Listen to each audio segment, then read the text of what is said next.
And welcome to the resplendent Karen Rolton Oval for round 6 of the Buddy Bet Division 1 in the Adelaide Footy League. My name's Phil Hurd and thanks so much for joining us. It is a magnificent day to call some football today. I'm joined, Sean Jackson, almost forgot who my calling colleague was for a sec there, is still on assignment in Fiji. He just doesn't want to come back. I'm joined by Vince Cosmo. Vince, what a wonderful day and a backdrop and an oval to call some football. Oh, fabulous, Phil. Look, firstly, just a little bit scratchy when I woke up this morning, the throat. I hope it comes across okay.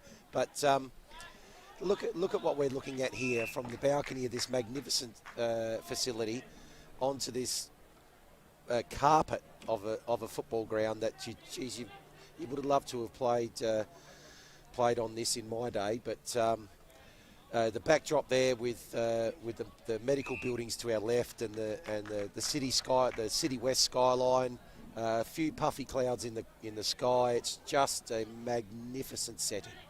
And in terms of the game, we have got ourselves a fascinating game. It is just a fascinating division. Unbelievable. I don't usually get too excited on air, Vince, but I got very excited when I did the table last week on air as we got the scores in and realised that we had a 7-way tie for top, and neither of last year's grand finalists were in that 7. Yep. 2 of those leaders are here today, and we really don't have a clue what to expect. Well, 7 teams on 3 wins is just unprecedented. It reminds me a little bit of Division 5 last year.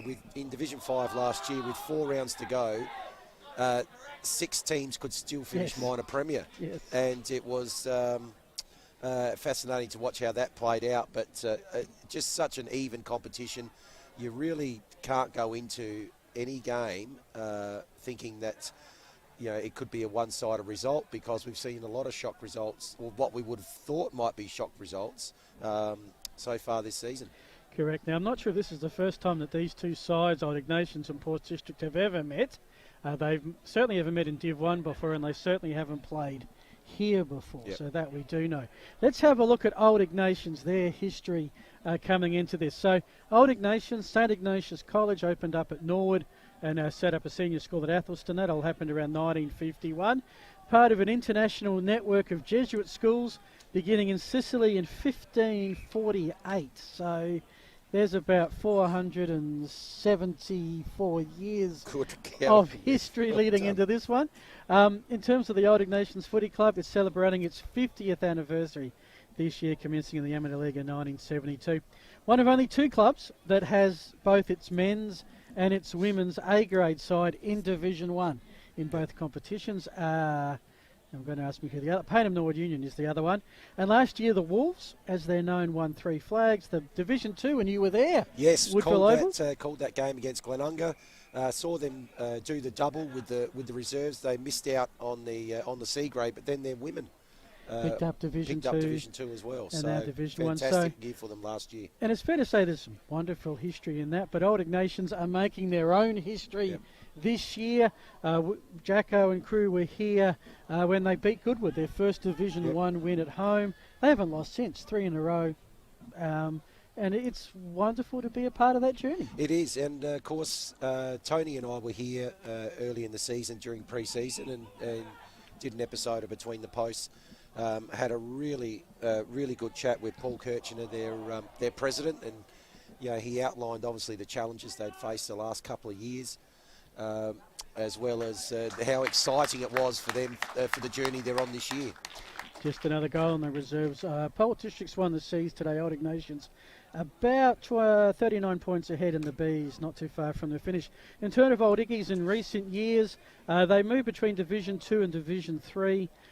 Division 3 in 2019, 4th in 2020 in Div 2, and the Premiers last year, beating the favourites Glenunga at Woodville Oval. Looking at what they've done this year, lost their first 2 narrowly at Teachery Gully, at Prince Alfred, beat Goodwood Saints here by 24 points, and then went on the road, beat Payneham and Brighton. Some good wins there on the road against quality opposition.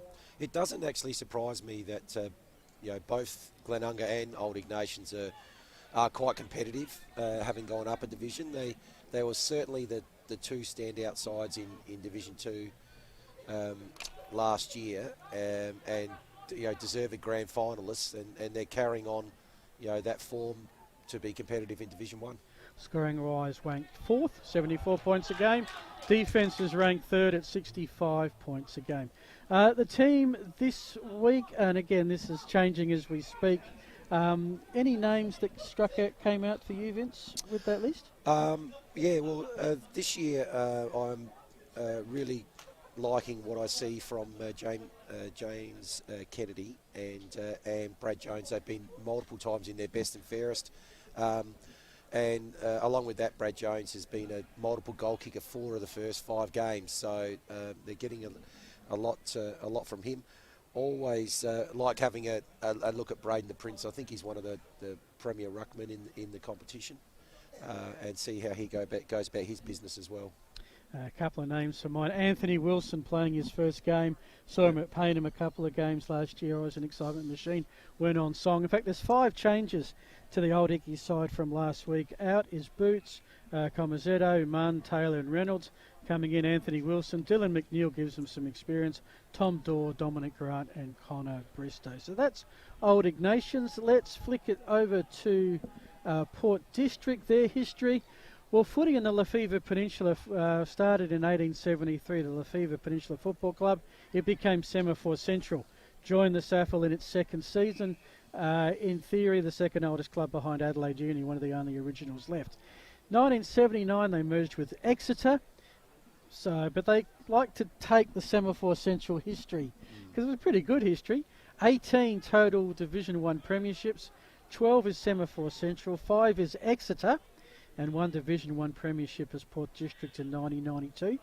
Their last A-grade flag 2007 in Div 2, and I think that was the last time they were out of Div 1. So a club with a lot of history, but not a lot just in recent times. Yeah. Interesting, their last few years, as we have a look at that, it's been consistent. Well, I suppose the right word is consistently mediocre. So in terms of where they've finished, not quite obviously low enough to get relegated, but obviously they're sitting in that zone where they haven't been really challenging either. Last 8 seasons, they finished 5th, 6th or 7th. Yep. Not top 4, not bottom 3. So 7 wins, 10 losses and a draw last season. So how are they travelling this year? Obviously, they're actually the league leaders at the moment in the 7-way tie. Pretty much it's gone on the venue. At home, they beat Glenunga by 44 points, held them goalless in the second half, the Rams. Beat Prince Alfred Old Collegians. That was a bit of a wake-up call for all of us, by 24 points, and the Falcons by 44. They have lost at Tea Tree Gully. There was only a kick in that, and fell away against the Goodwood Saints. So perfect at home, winless on the road. This is their 3rd game on the road. Scoring-wise, 5th, which is a massive improvement on last year. Yep. Last year they really struggled to score. But here's the thing for mine, their defence is ranked 1st. They allow 59 points a game. Defence wins championships. And it's got them off to a solid start. And it's probably contributed to the fact that their percentage is good. Yes. And ahead of the other 6 teams, obviously, because keeping your opponent to a low score every week makes sure that you're able to increase that difference between your for and against. One of the last kicks in the Rezzies. There goes the siren. Final score in the B grade. Old Ignations with the victory, 11-9. Just trying to talk and type at the same time and failing miserably here, Vince. 11-9-75. Port District held to just 5-5-35. Do believe that it was Port District victorious in the C's, but I don't have a score to share at this point. Let's have a look at the Port District lineup. What do you see here? Some familiar names from previous years and even at Sandford level. Yeah, absolutely. And the 2 players that have probably stood out a little bit for me so far, Jason Nichols and Zach Hawkins, have been consistently in their best players.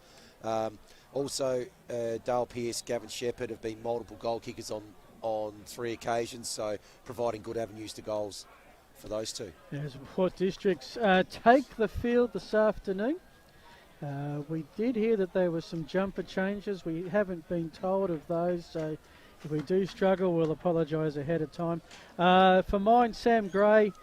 We know Sam, Yes. Port Adelaide, power player. Yep. The Gaffneys, got to know quite a few of those in the Eagles colours. Luke McInerney's not afraid of taking a good, strong mark, and always like the game of Gavin Shepherd. 4 changes for Port District. Out, Doug Gregg, Tom Gray, Adam Carroll and Zach Rose. Coming in, James Batty, Miller Carter, Tom Carter. So the Carter boys in as a duo. And Broden Hawkins. So And Tom Washer for Old Ignations playing his 100th game today as well. So congratulations to good luck. Tom. I assume that was in the Bs because he's not on my list. No, he's not on the list, so must have been in the I B think, grade. well, he's getting chaired off now. Yeah, on there you this, go. so yeah, fair enough. Yeah. And it's actually interesting the way that Play HQ, which is the new sort of data management system of things, when I went to do the list, they list them back to their juniors, and a lot of these players, you only tended before to count their A-grade games, and now they list all of them, and they've all, played 100, 150, 200 games at some level leading into this. Alrighty, so they are the 2 teams.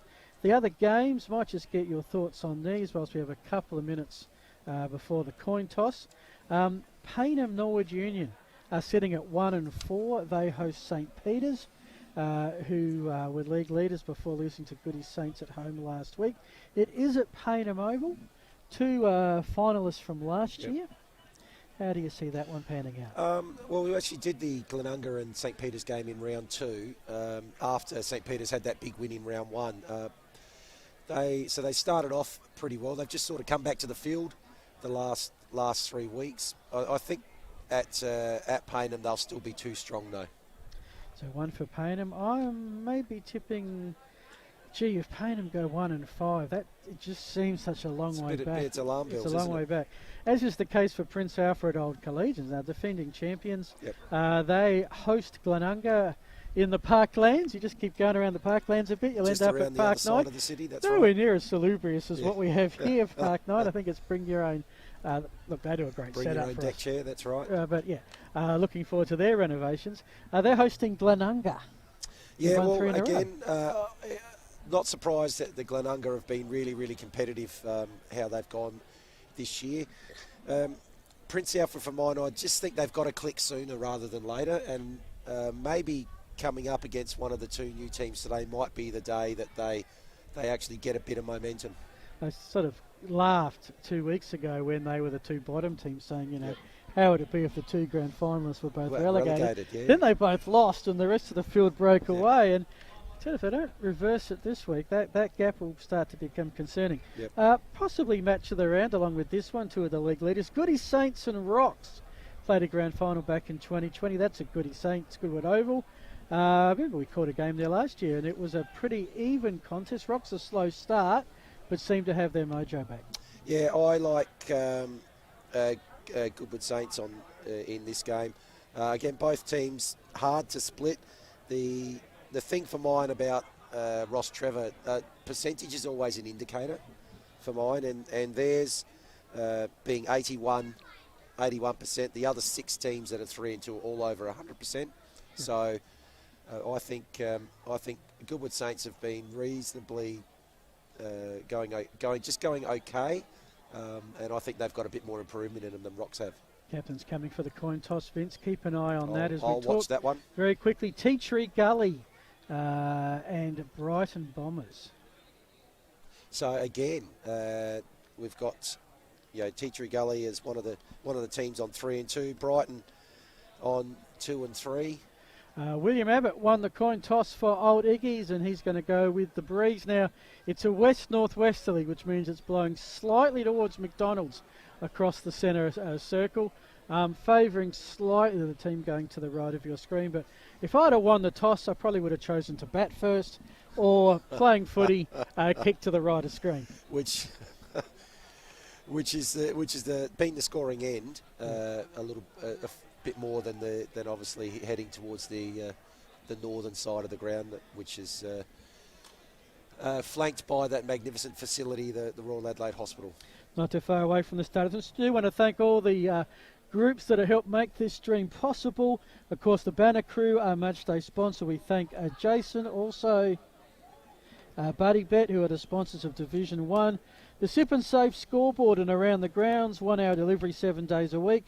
The Wakefield Sports Clinic. Now, it's just you and I, Vince, so I'm not sure how we're going to go with interchanges today. Maybe we'll just interchange ourselves, thanks to the Wakefield Sports Clinic. And we don't have a boundary rider with the Police Credit Union crosses. So that's right. Besides your mighty effort at the end when you go and get the winners. Yep. The Stats, O'Connell's Meat, Central Market, and the Simon Black Academy replay for today. And we do have some other sponsors as well. Yes, so Roll the Dice, Archie's, Sports Interactive and Dartfish and Filming Footy, who bring us the broadcast every week, live streaming both on Facebook and YouTube. Also New Balance, Powerade and the Mosley Bar and Kitchen. We do have some post-match awards that we'll be working out as we go along. New Balance Best on Ground gets a $100 New Balance voucher. And the iconic Money Can't Buy Dartfish beanie. Now, do they still, is it mandatory that gets worn at training during the week afterwards? I believe so. It's mandatory that you have to take a photo. Yes. Yep, you're aware of that. Okay. Yep. Simon Black Academy. Now, that's usually Jacko's choice. Yep. And you're Jacko today, so be aware you have to choose the best for the player of the game. The best on ground. Oh, best on ground. I choose the player of the game, who win the Powerade and the Archie Sandals. Yep. And then we have a team player award. So someone sacrificial act, someone looking after their mates. $100 Mosley Bar and Kitchen voucher. Now, this is interesting. Umpire recognition round. Oh, it is umpire recognition round, of course. Yep. So we're going to do a little bit of umpire recognition, and certainly appreciate, done some umpiring across a couple of sports, American football, soccer with my kids, goal umpires, my kids' footy, and then, between the post crew had a crack at it at Uni Oval, and that's for a few right, it was an right. eye-opener, so just something a little bit different, and I think it's good that we do recognise there's a third team out there. Like any footy team, they are not perfect. Very rarely will you see something in the Sunday Mail where a team has kicked no behinds, and so umpires are the same, but they're out there doing a job, and without them there would be no games to enjoy, so we thank them for their service to the game of Australian rules football. The umpires today, the field umpires are Brendan Gore and Paul Smitheram.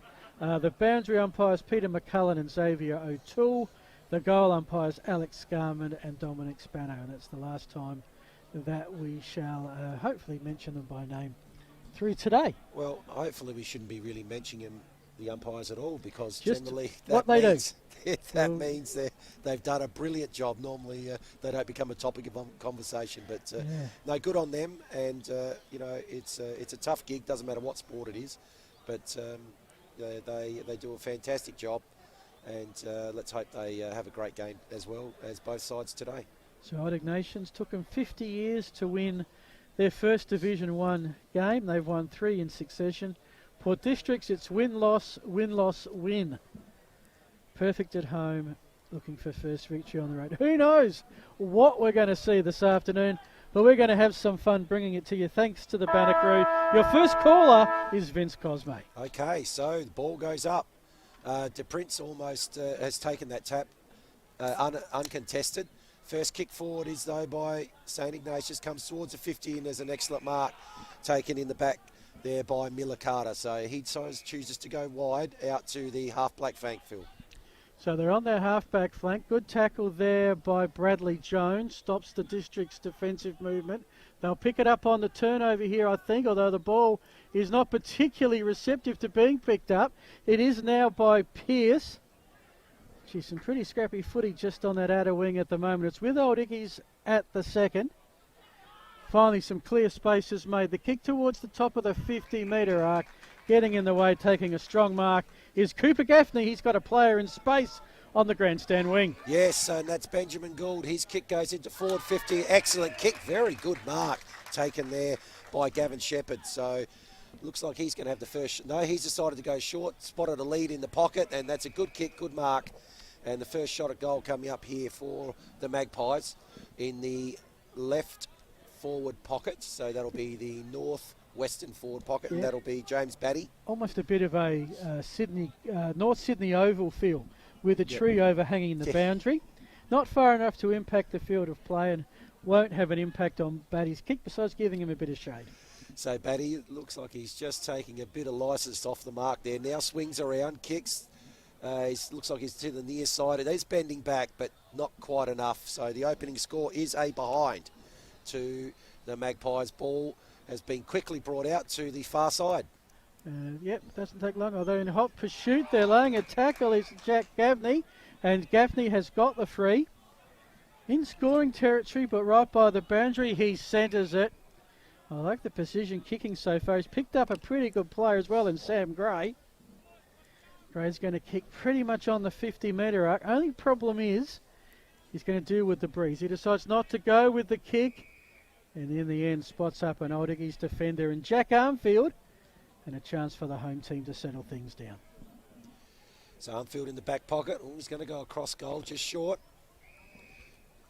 Mark's been taken right in front of the two big sticks. Ball's going to come out onto the western side, the grandstand side. Up towards just clearing 50 now. Ball goes over the back of the pack. Iggy's got the numbers here. Wilson. And Wilson's kick is gone out on the full, really. I thought he might have given the handball there. Had a couple of options. But skewed off the side. McInerney with the ball, brings it across to Organ. Organ to centre half back. Kick needed to be precise, and it was. Now, there's a few district players directly in front of him. Elects not to go that way, does Dale Pearce. Looks to go to the outer side. That's a good grab. I'll tell you what, the marking stats for Port District would be a lot to pretty much zip at the moment. This is Shannon Jenner. Half-back flank, back in towards Cooper Gaffney. They haven't moved it too far. That one misses the target. Overhead is Sean Davidson. Now it's Old Ignations on the counter-attack into the half-forward flank. Collecting it was Shaw. Collecting him was Jack Gaffney.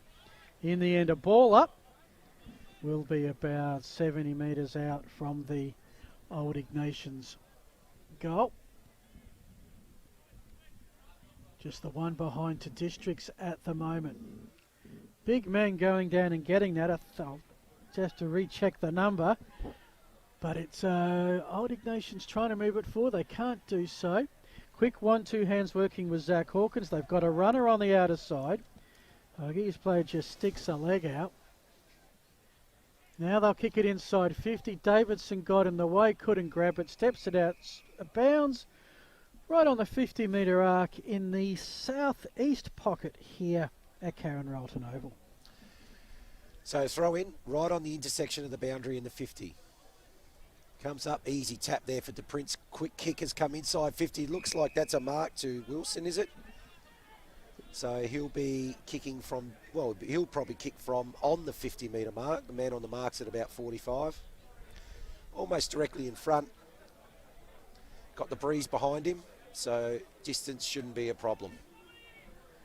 Kicked at least 25 goals last year for Paynham Knowledge Union. So Wilson in, kicks from the 50. Might just make it, has it? No, it's actually tapped. It hasn't actually been tapped through. Now it's gone through.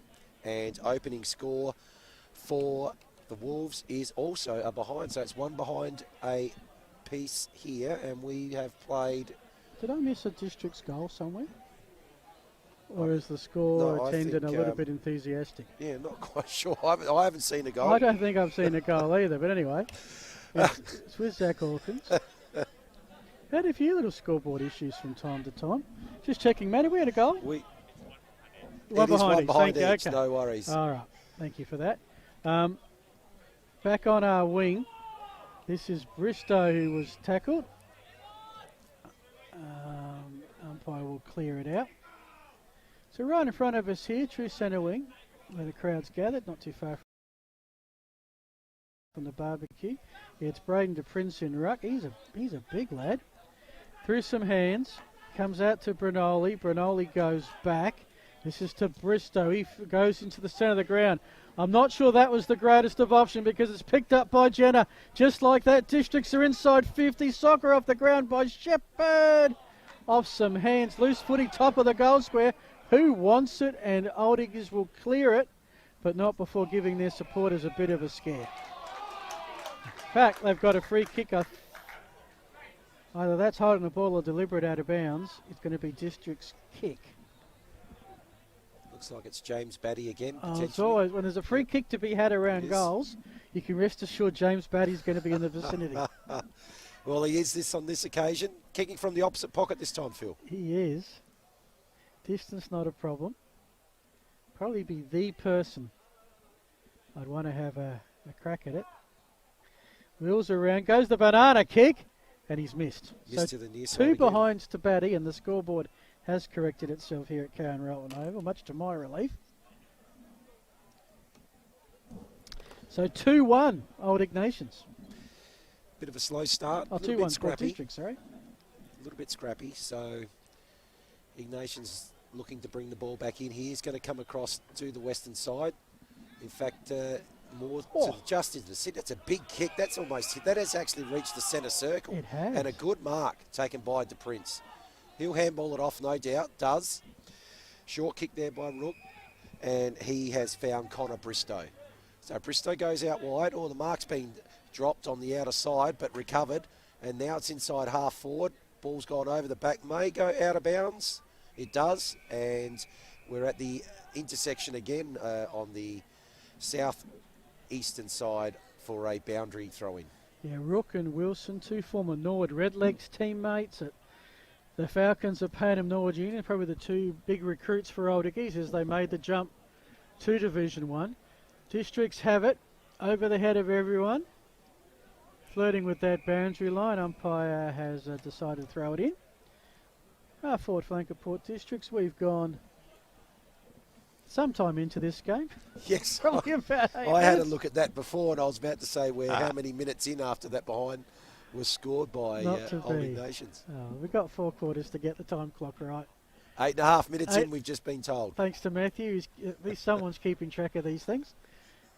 And holding the ball is the call. Bit lacklustre trying to get rid of it, and Vince, Port District's a chance to go forward. They are, so they've switched. They've brought the ball straight into the middle. It's marked right in the centre by Cooper Gaffney. Cooper Gaffney decides to come out to the grandstand side. Kick goes over the top. First one on it looks like it's going to be Nick Organ. And but that will go over, touched and over the boundary line. We'll have a boundary throw in right in front of the interchange for the home side. The Wakefield Sports Clinic interchange. Knew we'd get one in We there get somewhere. that. We've got it in there. That's it. Well played. So in comes the boundary throw in. The tap there has been well won by Mackay. The short kick goes forward. It's a bit of a scrapping on the forward 50 here for the Magpies. Umpire's going to come in. Good tackle applied there by Pazaniti. Up it goes. 2 goes at it to Prince. 3 goes at it. But the ball still goes forward. The handball has gone straight to Batty, and he's tackled, fortunately, from Iggy's point of view immediately. Otherwise, he would have been in for a 3rd shot at goal. He could have, would have, should have, but didn't. And it's going to be a ball up inside Port Districts. They've done inside 50 count would be in their favour for sure. It's only been inside 50 for Old Iggies maybe 3 times, and I reckon about 7 or 8 at a guess for Port. They're going to go deep here. Mitch Gaffney's high kick. Trying to keep it in and not succeeding was James Kennedy. Will be a throw down the Port Road side. There's one of the buses and also the trams early, and the general traffic heading out on Port Road. Throw in of about 20 metres out. The tap to Rook. But just a tackle on a Districts defender. Umpire will come in and ball it up once again. So the ball's been stuck in that pocket quite a bit for this first quarter. Up it goes again. Big fly up there. I think that might have been by Kennedy, but that's gone out of bounds, and now we'll have a boundary throw in. So inside 50. Yep. Tap down again. That was by Murdoch. Opportunity here for the Wolves to clear. Scrappy kick goes out wide and over the boundary line. Move the ball out to half back, and we'll have another boundary throw in. Yeah, they just have to deal with the picket fence to get the ball back. In that sort of weird part where the garden sort of starts there, and there's no spectators to assist. Throwing just outside 50. Again, the tap down to McKay. He's trying to get the clearance. There's a lot of players within 15 metres of this ball, and I think the umpire's had enough of that and has found a free kick to clear things. And the ball not given back, and here's your... Thankfully in South Australia, these little discretions are 25 metres, not the sudden death 50. So it brings Old Iggy's towards the centre of the ground in their traditional blue, gold and red vertical striped attire. Grubby kick inside 50. Again, the district's defence, you can see why they're rated number 1. They've looked very solid so far. And I don't think old Ignations have had possession of it like within 45 metres of their goal, as it's with Broden Hawkins. And he's kicked it forward. Good strong mark taken at half forward by Shepherd. So Shepherd will look to go inside 50.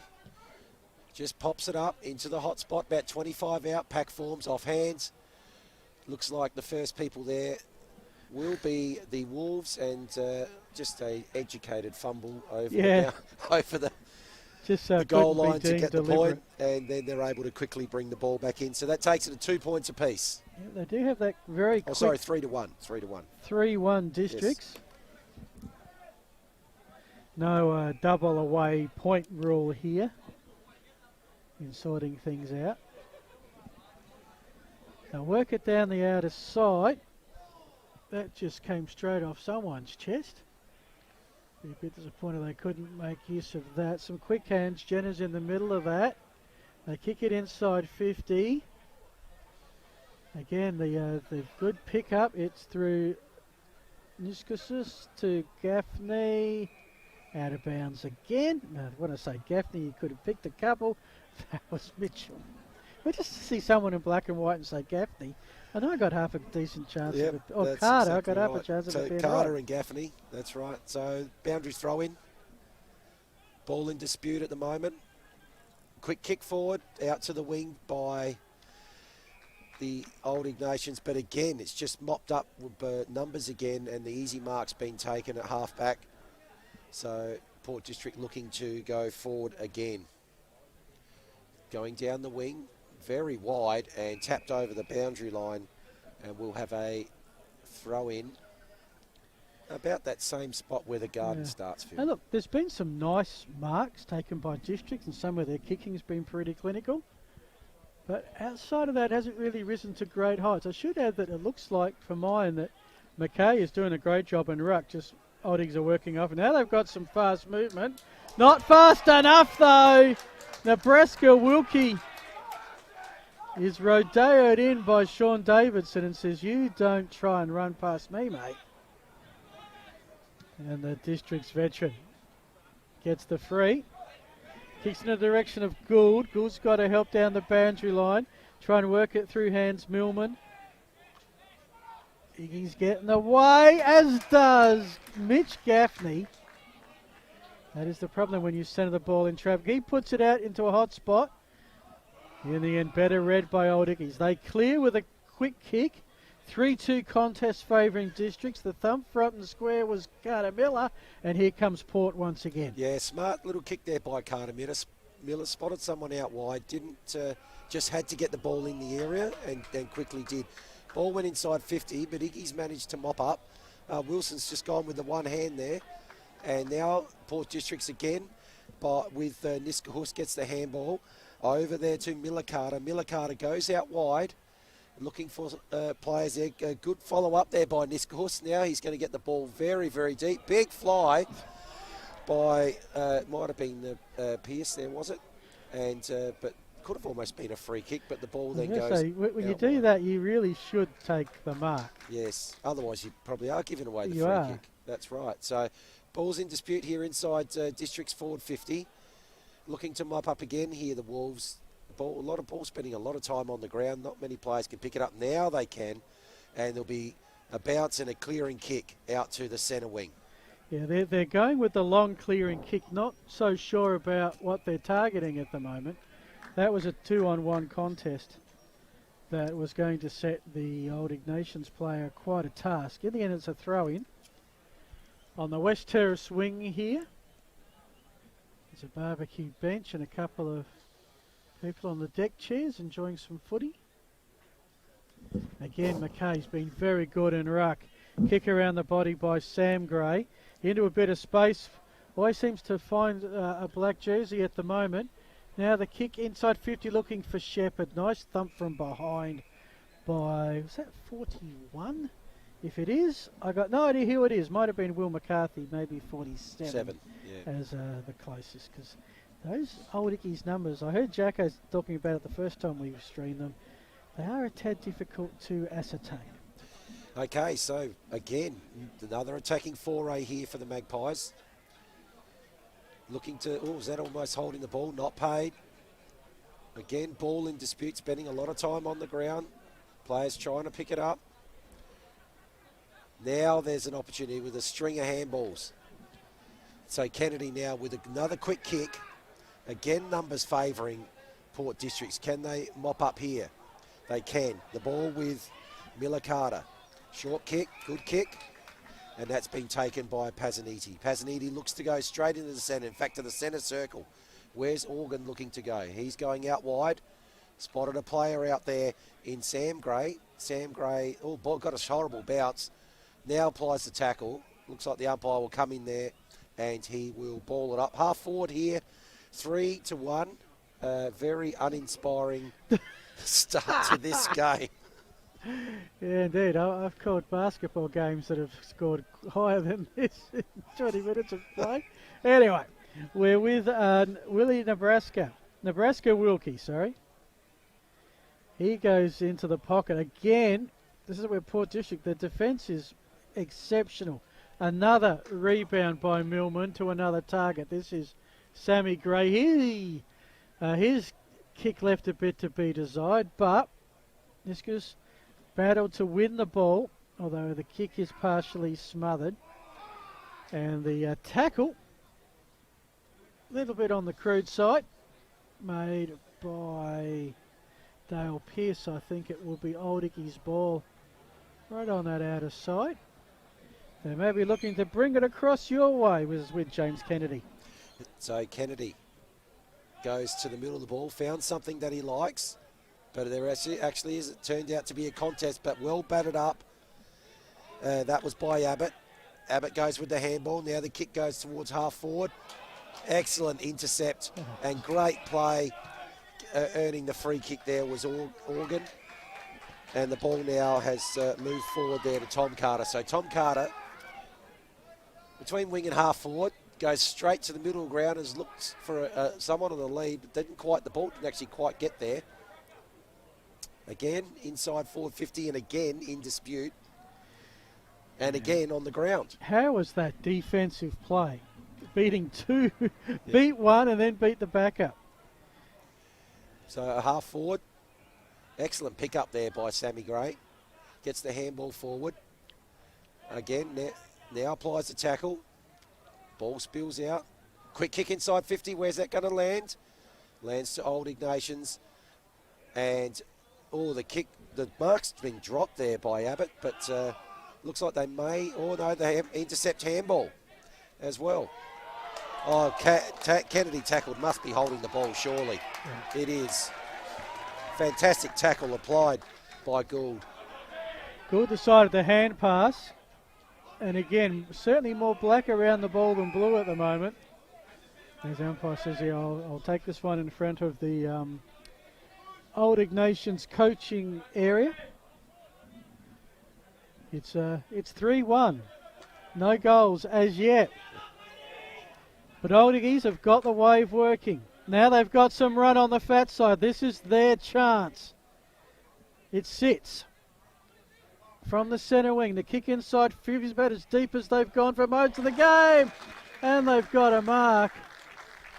This is Bradley Jones in kicking territory.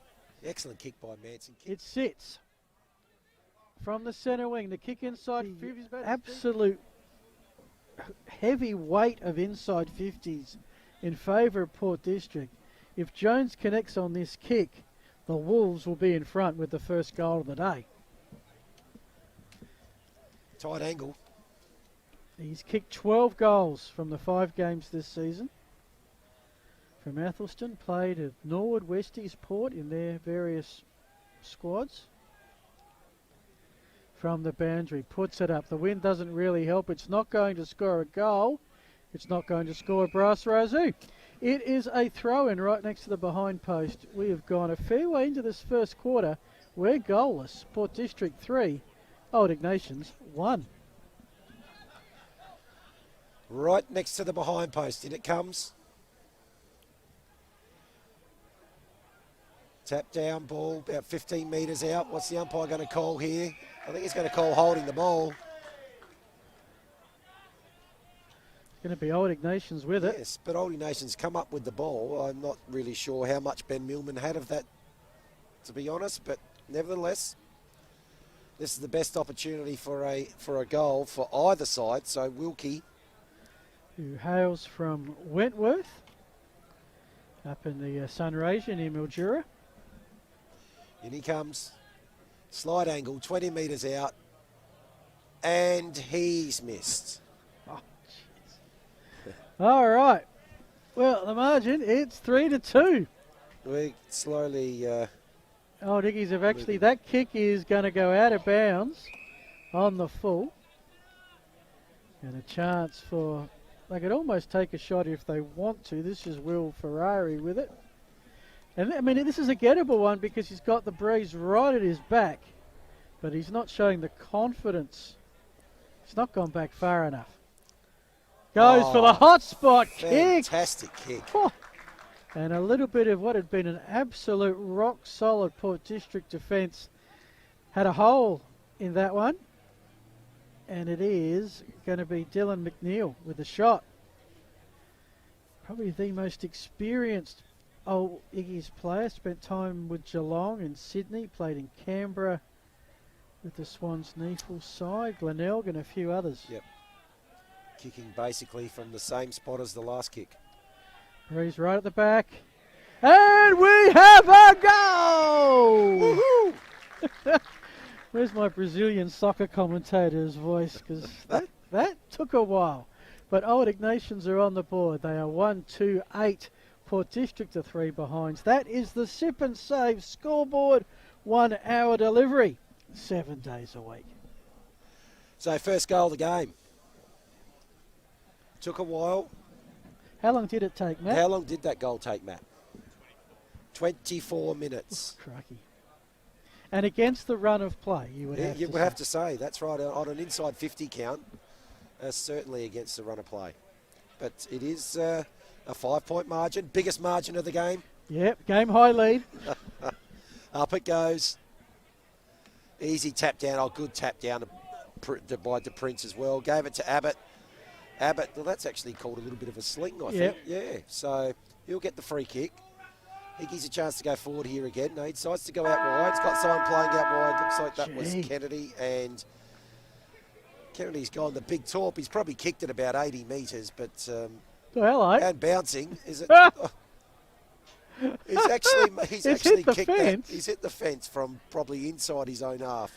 That probably describes the quarter. We got excited by that kick. Any chance for any score? 1-2-8 to 3 behinds here. It's a 5-point margin. Dylan McNeil's the hero. And we'll take a break. You're with Vince Cosme, Phil Hurd, and thanks to Filming Footy, this is the Adelaide Footy League.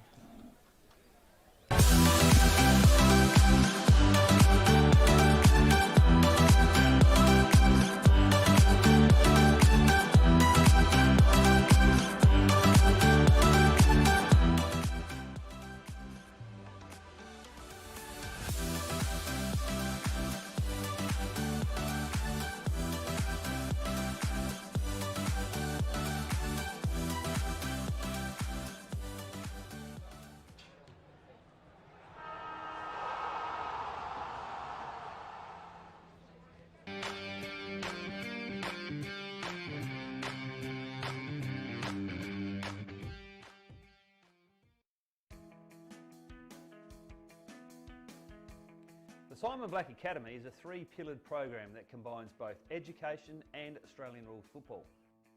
Available in 4 states throughout Australia, the program covers 3 key areas. The first is an education component through the Torrens University.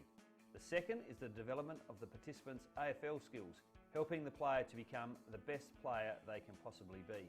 And the third is a leadership and growth program.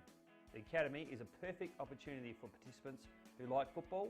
They get exposed to AFL coaches and mentoring opportunities as they do their university degree. Based down at Norwood Oval and the Arc at Campbelltown, it is a fantastic program for anyone interested in sports management who loves football and wants to extend their education with a Torrens University degree. Feel free to check out the website simonblack.com.au.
The Simon Black Academy is a three-pillared program that combines both education and Australian rules football. Available in 4 states throughout Australia, the program covers 3 key areas. The first is an education component through the Torrens University. The second is the development of the participants' AFL skills, helping the player to become the best player they can possibly be. And the third is a leadership and growth program. The Academy is a perfect opportunity for participants who like football. They get exposed to AFL coaches and mentoring opportunities as they do their university. And welcome back everyone. Karen Rolton over looking resplendent here. The Buddy Bet Division 1 in the Adelaide Footy League. A low scoring affair to get us underway. Old Ignations a goal with about 30 seconds of game time left to Dylan McNeil, taking the lead 1-8. Port District did a lot of attacking in the first 20 minutes, just the 3 behinds. With Phil Herden and Vince Cosme. And Vince, what did you make of that first quarter? I think we mentioned a couple of times during the commentary that yes, it was scrappy. Port District's dominated the inside 50s. Ball spent a lot of time on the ground. There wasn't a lot of fluid play throughout the first quarter. Very cagey in terms of both teams probably wouldn't have played each other, obviously being one of the new teams. We'll see how we go in this second quarter. Hopefully it's a bit more free-flowing and a bit higher scoring. Umpire ready, the ball's aloft. To get us underway, you're with Vince Cosme. Rightio, siren has sounded. It'll be De Prince again. All players decide just to engage in the middle rather than jump. It's another clear tap for Iggies. And again, Nick Horgan, geez, I like what he's doing at half-back. He's been very influential in cutting off a lot of the attacks. Goes in short. Sam Gray Which way is he going to look? He's looking one way, looking the other way. Now's going to balk and get around the man on the mark. Kick into the middle of the ground. Fortunately, it's picked up there by Cooper Gaffney. Cooper Gaffney, long kick into the teeth of goal, only about 30 metres out. Ignations, their defence has been good too. They've only allowed the 3 points, and now they've got the ball onto the outer side wing. Where it transverses the boundary line after a bounce or two. Will be a throw-in. Yeah, I like the fact that Port District got the ball and said, right, we're going to go direct and up the guts. They've got the breeze. If nothing else, it will put the Ignations defence under pressure. Do that enough times and it's most likely to crack. The tap. Well worked through there, I think, a Dominic Grant. Now they'll bring it in towards the inside 50. Nebraska Wilkie led it to the ball, couldn't pick it up. Manson could, his hand pass was blocked. Bit of tunnel ball out the back by Districts. This is going to come up. Gee, there's Jack Gaffney's got it. He's got a runner on the far side. This will be Sammy Gray, I reckon. His kick towards the half-forward flank, where it's a one-on-one contest between Benjamin Gould and Connor Bristow. I reckon you give the points to Bristow there, simply because as the defender, he didn't lose the contest, he forced a neutral situation. And it is a boundary throw-in. Around about 60-odd metres around from the goal for the Magpies. Up it goes. Neither ruckman got their hand on it. Now there's a little chip kick out and tackle applied immediately. We're going to have another stoppage, high stoppage game, very tight game, very low scoring game. Half forward here for Port Districts. No clear tap again, but they're going to come out with the ball. Good pick up by Nichols. Gee, he's had a fantastic game so far. Kick goes in to the pocket. We'll go over the boundary line and we'll have another throw in. This time only around about 20 metres around from the Port District goal. Thanks to Sip and Save, we've got some scores around the Buddy Bet Division 1. Prince Alfred needing a win, 2-2-14, leading Glenunga 1 behind. And whilst we had one goal for the quarter, Teacher Gully 5-2-32, Brighton 4-3-27. They had 9 goals. We're a long way from that at the moment. We are indeed. Districts have it. Too far out to score, trying to find an open lane to kick it down the pocket for a leading player. Pump from behind. It's a loose ball about 30 metres out. That is a wonderful pick-up by Gould. Can they make it work? Running into some open field and an open goal and converting Jason Niskos. And Districts are on the board. They get the lead back. It's a 1-point footy game. Thankfully, that goal in the to open up the second quarter a lot quicker than it was to open up the first. Just looking at the replay there, it's a really good work there from Niskahus. Been really impressed for me. He's probably the best player on the ground through the first quarter and a bit. Your opinion does matter, Vince, because there's the New Balance Best on Ground getting the $100 voucher at Games M, and plus, of course, the iconic Dartfish beanie. Makes you wonder what's more valuable, the $100 voucher or the beanie. As Old Ignations try to go forward, but in their way, Cooper Gaffney, not the first time today, he's rebounded off defence to that man, Benjamin Gould, who was he deserved an assist with that goal because he got the important first pickup. And it was, excellent work that he did in the middle. The ball continues along the outer side. Just a few chip passes. That one's missed the mark, though. Bounced in front of Gaffney, and it'll be another boundary throw-in on the outer side. The Cockatoos are here. Just making their way across the ground to the northern end. A couple of galahs and a couple of birds as well. And making a lot of noise as well. So, District's ball comes inside 50, over the top of the players. Good pick up by Shepherd. But the attempt to dispose has seen the ball go over the boundary line again, and another stoppage. Tight game. Both teams really, on a beautiful day like we have today, certainly can't blame the conditions. I just think, they're both very well set up defensively, and we're seeing that neither team's able to break through and get some consistency in terms of their entries to forward 50. Yeah, we'll both have a loose player in defence at the moment. Even looks like sometimes it's two, but it's just their defensive side of their player. Yeah, Districts, some loose handball. This will be picked up and a good shrug off by Grant. Got the hand pass away. Now it sits with Wilkie. High kick inside the forward 50 arc. Wilson, oh no, that wasn't Wilson. That was Grant, I think, from behind. Have to work on the ID a bit, I think, as it spills out of bounds. Throw in front of one of the big light towers. And I tell you what, we could have night footy here, Vince. Well, absolutely. Those towers look primed with lots of, what do they call it, lux? Lux, yeah. In fact, they've got enough lux here to actually play night cricket. Yep. So, and I know the lux ratings for cricket obviously need to be higher than what they do for football. So. Bit harder to see that pink ball than the yellow Sharon. Off the side of the boot. Into the pocket. And again, will be a throw in. 1 point game on the edge of our seats. It's just, you just don't mind as long as it stays tight. In it comes. Good pick up there off the tap. That was by Cooper Gaffney. Liked his game, Cooper Gaffney. He's had quite a bit of it. Handball by Gould. Ball's on the wing. Handball there's looking for Jack Gaffney.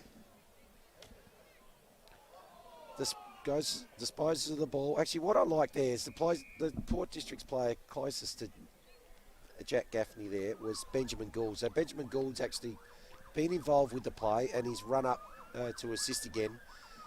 It's beaten everyone over the boundary line. That's been a popular spot for a throw-in that area. Around about 60, 70 around from the goal to the southern end. So it'll be DePrince and McKay. Throw-in's a bit short. Ball comes off the tap and immediately wrapped up in the tackle. Good tackle applied there by Davison, and up it goes with the umpire again. So a little bit of degree of stoppages at the moment, and I don't think it's coming out of here, although the umpire letting it go, and yeah, it does. Wilkie's hand pass. Picked up by Mitch Gaffney. Old Iggy's have it now. No one can really get more than, say, 2 possessions with it. I think that was Wilson tapping it forward, only as far as a black jumper, though. And that really wasn't appropriate disposal by Organ. So it's a chance here for Old Iggy's with the long kick towards the top of the square. Off some hands and through for another behind. We are tied at Karen Rolton. 139 to 139, and Districts waste no time to look at that resplendent scoreboard before kicking it out to the centre wing. But it's off hands and a throw in. 8 minutes gone of the second quarter. Absolutely nothing separating these two league leaders in the Buddy Bet Division 1. Equal league leaders indeed. Ball on centre wing, score level. That's about as even as you get, I reckon. That's it. Maybe a 2 metre advantage to Port District. The Prince got a fingernail on, I reckon, but does well. Applies the tackle and gets the free kick. Good work, big man.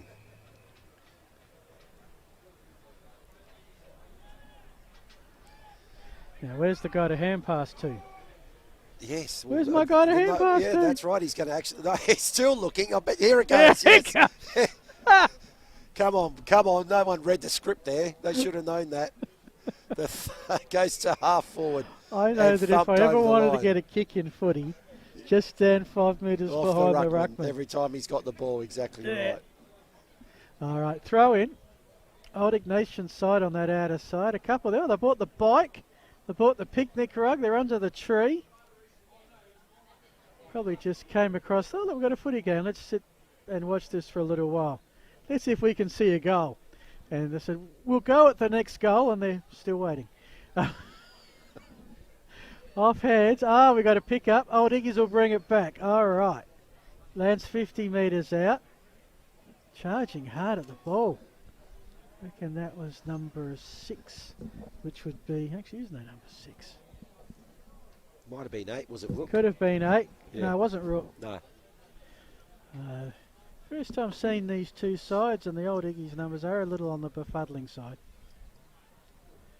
The Prince with the tap tried to do his own work. It spills though as far as Sammy Gray. He kicks it forward. It's a game without very few of teams have more than 2 possessions each. Here's a chance for Old Ignations going forward. So ball inside 50, but it's going to be cleared there by Cooper Gaffney again. Ball goes towards half forward. Spoil there by Hawkins. Ooh, bodies collide in the middle. It's going to be picked up. Good pick up there. I reckon that was Batty. Far too far from goal there, Batty. Kick goes inside 50. Can't quite take the mark, Hawkins. Going to be mopped up here, and that's well played there by Armfield. He decides to go across goal. Does so successfully. Murdoch's got it. Deep in the back pocket. Armfield appears to be the loose Old Ignations player. Oh, he's gone wide. Has he got enough on it? He has, actually. That's a really good kick. Didn't look like it. Ferrari's got it. Goes inboard. Handball now. Door. Another handball. Now they're going to build a speed. This has probably been the best passenger play so far. But it breaks down at half forward. It's taken there by Carter. Carter tackled. And that's now an opportunity here for Iggy's to bring the ball inside 50. They go into the pocket. They've got a mark. And it's Wilson, I believe. And this is another guy who's got the top knot. Wilson is doing a Stevie J from the hospital pocket.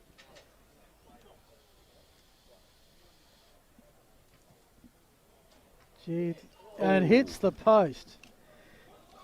So I reckon that's the tiebreaker. It is. It's suddenly Old Ignations leading by 1 point.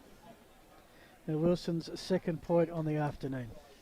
So they're going to bring the ball back in to the western side, grandstand side, boundary and the broadcast coverage side.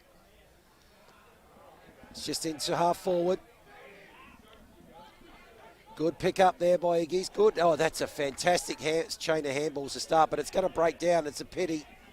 Sammy Gray's got it. Gives the little handball. Gets the 1-2. Another handball. There's Batty. Another handball. Now, oh, they've got a bloke out here. Here, Discourse. Surely he's going inside. He is. Shepherd's got it. And he's going to be around about 10 metres out on a bit of an acute angle. But, gee whiz, Niscourse, as I said, potentially best man on the ground so far. How do you let him go that free? And poor checking. Batty's in on it as well. Now he's much further out, probably about 35, 40 metres, but on a much better angle, 45-degree angle. And he'll have his, I reckon, might be his third shot for goal. Yeah, I've got him for 2 behinds. Yep. Just slightly aimed towards the right. He's pretty much got the breeze at his back. Correct. He's got to kick it straight on the arc of that path and just let it come back. Umpire not moving a lot there. Great kick there from James Batty. That's his first for the day. And that is the 3rd goal for the match. 2 goals, 3 to the Magpies. The Wolves 5 points behind, 1 goal for Phil. Yeah, I thought off the boot that he'd gone too skinny on the left side. And it will swing across, and it did not deviate. No, we were both expecting that ball maybe to bend back, but breeze may have dropped a little. You look around, the tree's not moving a lot. Even the gauge is at the top of the tree, and there doesn't seem to be a lot of movement there. Alrighty, so biggest, they've given the goal to Old Ignations, which I don't think Batty will appreciate. So that scoreboard here is incorrect. I've got it at 2-3. Well, it's okay. I'll stand. So Wilson kicked it behind. I've got 2-3 to 1-4, mate. I'm with you. Yeah, I think they're just changing that now. There you go. Yeah, I think that's a wise thing to do. So 2-3 to 1-4 matches up beautifully. Okay. Districts have it. It's with Piasanti. All through the hands of Tommy Carter. Could have had a shot at goal if he'd have just held onto it a tad longer. Snap around the body by Batty. He's got 2 in a minute. We've got 2 goals in a minute, and he is dangerous anywhere within that 20-metre arc, and all of a sudden it's an 11-point margin. And we have seen District actually kick the last 3 goals. 3 goals to nil this quarter. That's right, and 3 straight. and 2 of those as James Batty becomes the first multiple goal kicker for the day. And in just a blink of an eye, we have an 11-point game. Yeah, well, probably the score now, I would say, reflects how this game is. I think Port District have been the better side in a game that's had a really high turnover rate. But Old Iggies have it in the middle, holding the ball, and Port Districts will go forward again. Yeah, Passaniti, he's been part of that, of this this little 5-minute burst that they're having. Kick up high, get under that one. Inside forward 50, pack forms. Excellent, spoiled by Kennedy. Ball comes outside 50 now. Numbers again with Port District. Just getting the handball away there, Shepherd, but umpire ruled he had more than enough time before that. And the free kick here to McNeil. So McNeil, the only goal kicker for the Old Ignations so far at half-back, so he won't be doubling his tally from there. Short kick, good kick, finds Jared Centenera. His kick goes up towards half-forward. Intercept mark, good mark. Luke McInerney looks inside. Found a free player again in that. That would be Jack Gaffney this time. Jack Gaffney continues to go out wide. Spotted a player. Kick goes just over Zach Hawkins, but now he's outnumbered. Gets some help. Gets the handball back. Look to give the handball. Now Scrubbles in a kick towards forward 50. Intercepted again. I think that time by McCarthy. And Iggies have the chance to clear, and they've got the ball to centre wing. Okay, they're going to centre it up.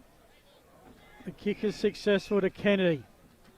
Kennedy straight up the middle towards that 50-metre arc. Is spotted up and open. This would be Abbott. Wheels around, looks for the hot spot. Oh, found the target, did he? Yes, indeed. And this is Bradley Jones, who I mentioned before had kicked 12 goals. The leading goal scorer so far this season for Old Ignations, 12, I think. 4 times he's kicked multiple goals, so looking to open his tally today. Did have one shot from the boundary down the other end in the first quarter that did not get a score. Much better odds here, although he's kicking into a slight breeze. 17 minutes gone. Old Ignations looking for the first goal down the hospital end and misses. Just clipped the woodwork there, I think. So thus far we have had 4 goals to nil kicked to the right of screen. 1 to Old Ignations late in the first, 3 to Port Districts this quarter. They have it on their half-back flank. Districts momentarily hot footy. Oh, well, socket off the ground by Old Iggies into some open space. That set Brunoli a task, but Districts are up for it. Towards the broadcast side. Bounce will be critical here. Dorr had it, hand passed it sort of to no one in particular. Gould went and got it, he was tackled. Kick around the body by Districts. Oh, the bounce didn't do Kennedy any favours. Now it's along the wing. Oh, Passaniti got collected by the boundary. Somehow that ball spilled over. Passaniti steps out. I think that one shook him up just a little bit.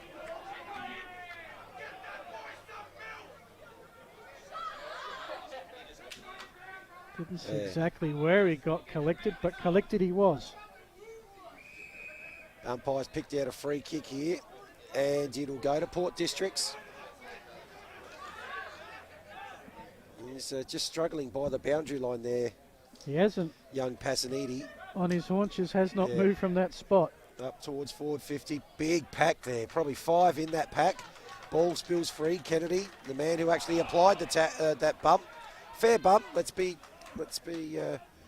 not hanging him for anything, but that was a fair tackle applied on him, and he was caught holding the ball.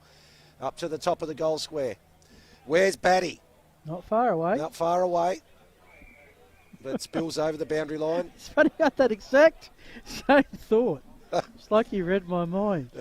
He's been sniffing around. Number of shots at goal. 2-2, I think, if that's correct so far. So certainly had an impact on the scoreboard.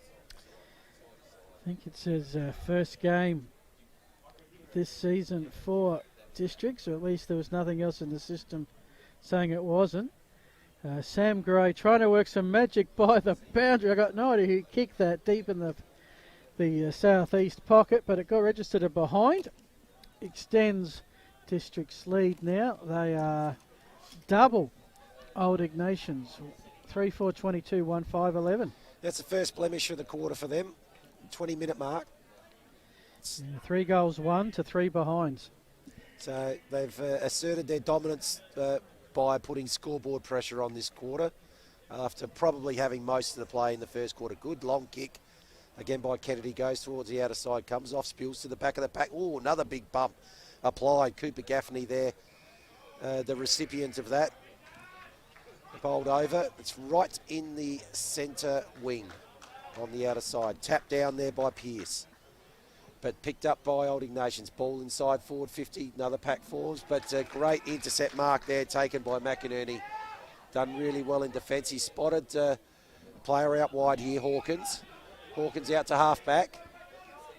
Another short pass. Oh, geez, he's put the pressure on Davison there, and he's kicked it just a little bit too far. It spilled over the back. First one there, Niskahus, and just explaining, just a couple of pleasantries there between Brunoli and Niskahus. Passanetti's made his way to the bench. He's standing up. All the signs are he's coming back to come back on. That's a great sign. As Old Ignations have it, this is Christian Rook, the long distance shot. And at the 21-minute mark of the second quarter, we have our first goal to the hospital end. And just keeps Old Ignations in touch. Their first goal in the quarter. And they go to 2-5-17, Districts 3-4-22.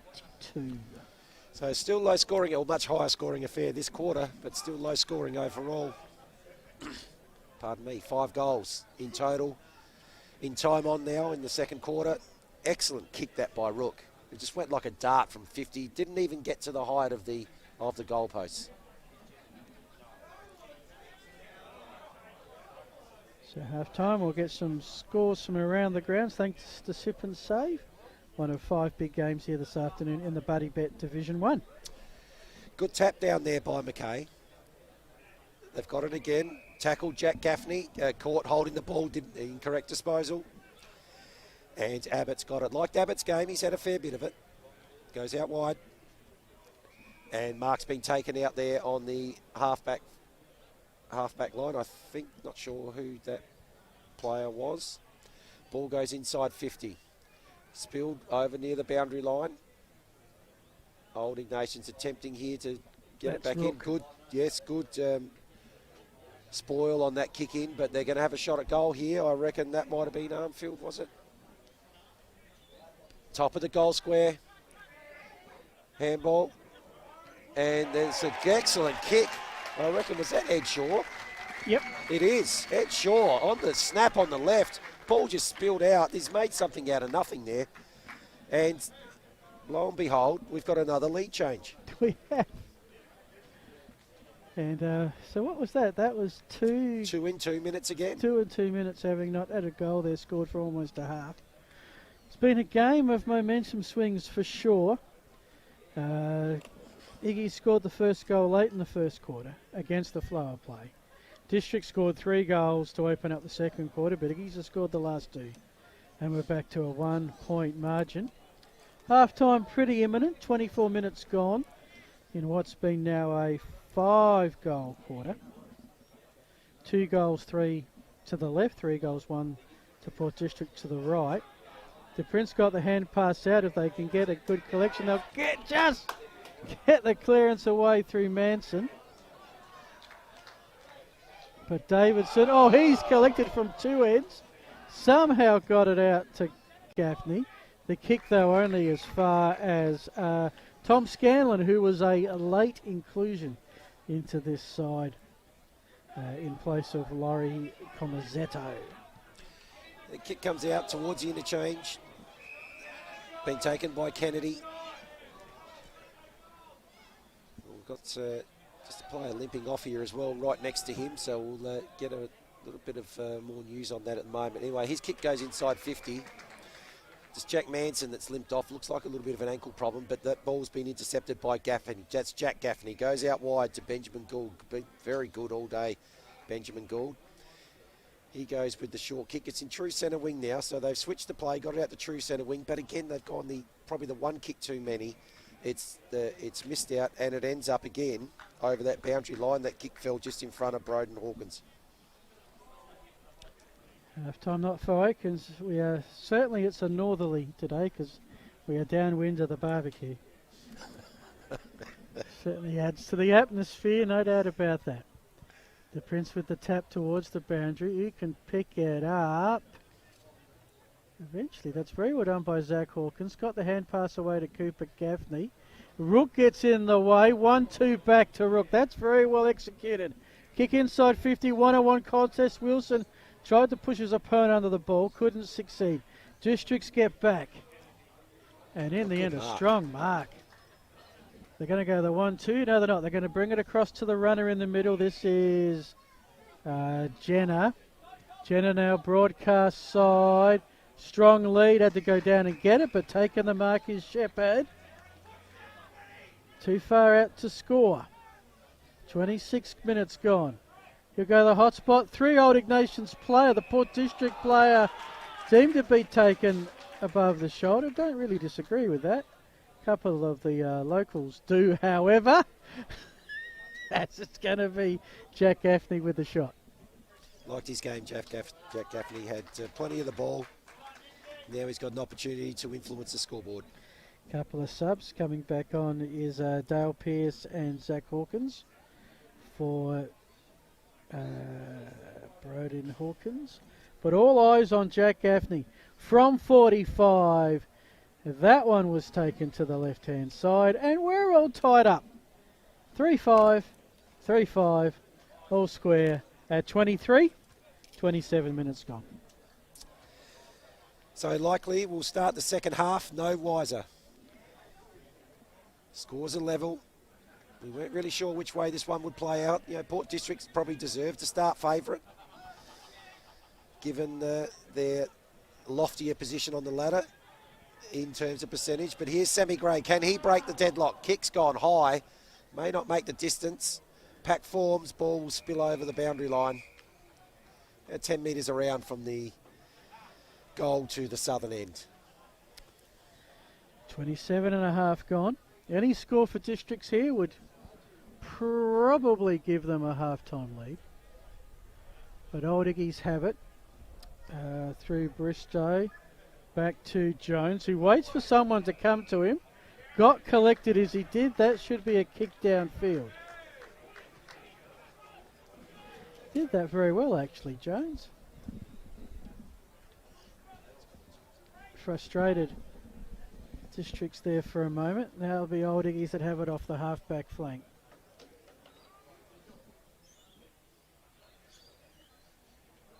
Not particularly decisive about what to do with it. It's gone through a couple of hands. That doesn't help. The hands of McDeal and Ferrari fumbled, and somehow there's a free gone the way of Port Districts. One last chance to go forward in this second quarter. I think so. It looks like it's with Cooper Gaffney. Not sure where to go. Called to play on now, so now he has to go high and long along the outer side. Gets it up towards the 50. There is the siren. And it's a stalemate. 3-5, 3-5. Well, the goal scorers thus far, James Batty with 2 for Port District, Jason Iskus with 1. 3 single goal scorers for Old Ignations, Dylan McNeil, Christian Rook, and Edward Shaw. You're with Phil Herden and Vince Cosme and the Filming Footy crew. We will take a break, come back and give you some scores around the ground and some analysis. This is the Adelaide Footy League, thanks to Filming Footy.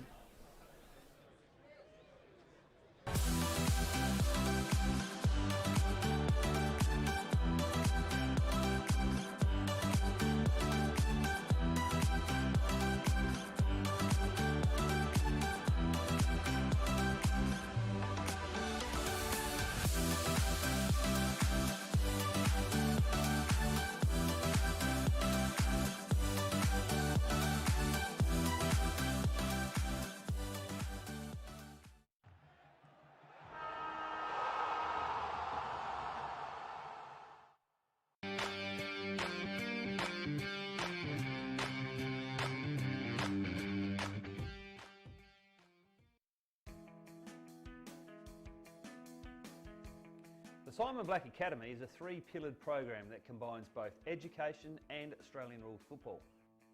Available in 4 states throughout Australia, the program covers 3 key areas. The first is an education component through the Torrens University.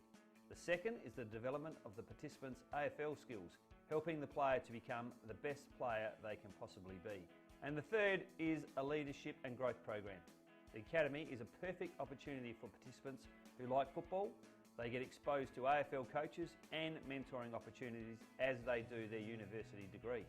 Based down at Norwood Oval and the Arc at Campbelltown, it is a fantastic program for anyone interested in sports management who loves football and wants to extend their education with a Torrens University degree. Feel free to check out the website simonblack.com.au.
The Simon Black Academy is a three-pillared program that combines both education and Australian rules football. Available in 4 states throughout Australia, the program covers 3 key areas. The first is an education component through the Torrens University. The second is the development of the participants' AFL skills, helping the player to become the best player they can possibly be. And the third is a leadership and growth program. The Academy is a perfect opportunity for participants who like football. They get exposed to AFL coaches and mentoring opportunities as they do their university degree. Based down at Norwood Oval and the Arc at Campbelltown, it is a fantastic program for anyone interested in sports management who loves football and wants to extend their education with a Torrens University degree. Feel free to check out the website simonblack.com.au.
The Simon Black Academy is a three-pillared program that combines both education and Australian rules football.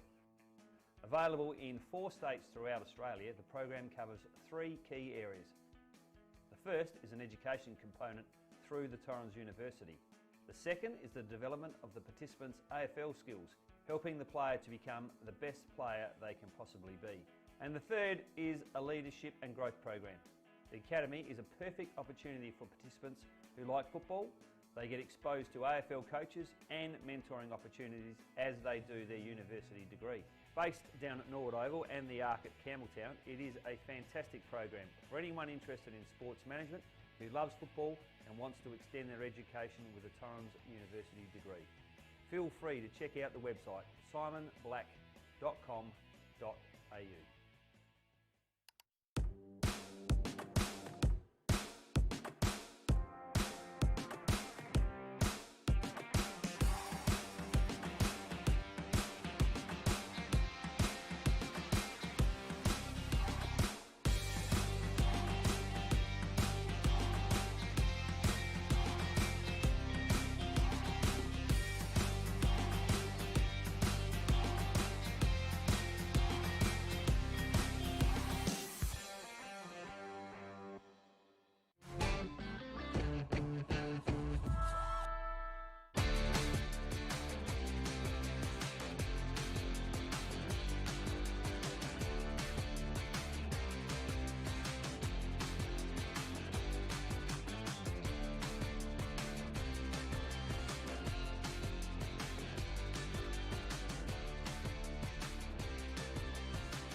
The Simon Black Academy is a three-pillared program that combines both education and Australian rules football.